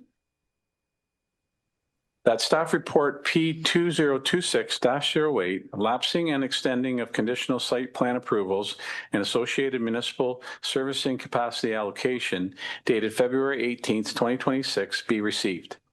And that council supports the approach to addressing the lapsing or extension of conditional site plan approvals as outlined in this report, and directs staff to treat the lapsing or extension of municipal servicing capacity allocation associated with those conditionally approved site plan files in the same manner, both under staff delegated authority. And I ask for a mover and a seconder. Councillor Ring and Councillor Baines. And I will open to the floor if anyone would like to discuss. Go ahead, Councillor Baines. Thank you, Chair. Through you to, yes, Manager Ayres. Would the approval of these extensions come, or would a check come with the approval of these extensions from the developer, or at least a down payment on presumably future payments? Because there's nothing like a check to indicate intentions moving forward. There's no, the financial requirement associated with this proposed approach would be, we've, as indicated through the report in my presentation, that in order to seek an extension to your conditional site plan approval, whether it be through a major amendment application or a minor adjustment application, that they would, the requirement would be that the application form and associated application fee be paid for. So that would be the only fee that's currently being contemplated through this proposed approach. Anyone else wishing to speak? So I will call the matter to a vote then. All those in favor? And that would be unanimous. So thank you very much for your presentation and safe trip home. Okay, so we will move on to 15.3, which is deputations unregistered, and we do not have anyone in the gallery. So I'm moving on to 15.4, which is reports and minutes of other committees and boards. And the recommendation is that the following minutes of other committees and boards be received and the recommendations contained therein be approved. And one is the minutes from the Museum Advisory Committee of January 29th, 2026. And the other minutes are Collingwood OPP Detachment Board, October 16th, 2025. And that's for a mover and a seconder. And Councillor Jeffrey and Councillor Perry. And does anyone wish to speak to anything on that? All those in favor? And that would be unanimous. As mentioned at the beginning of the agenda under old business, my intention was to do some follow-up on the water plant expansion update.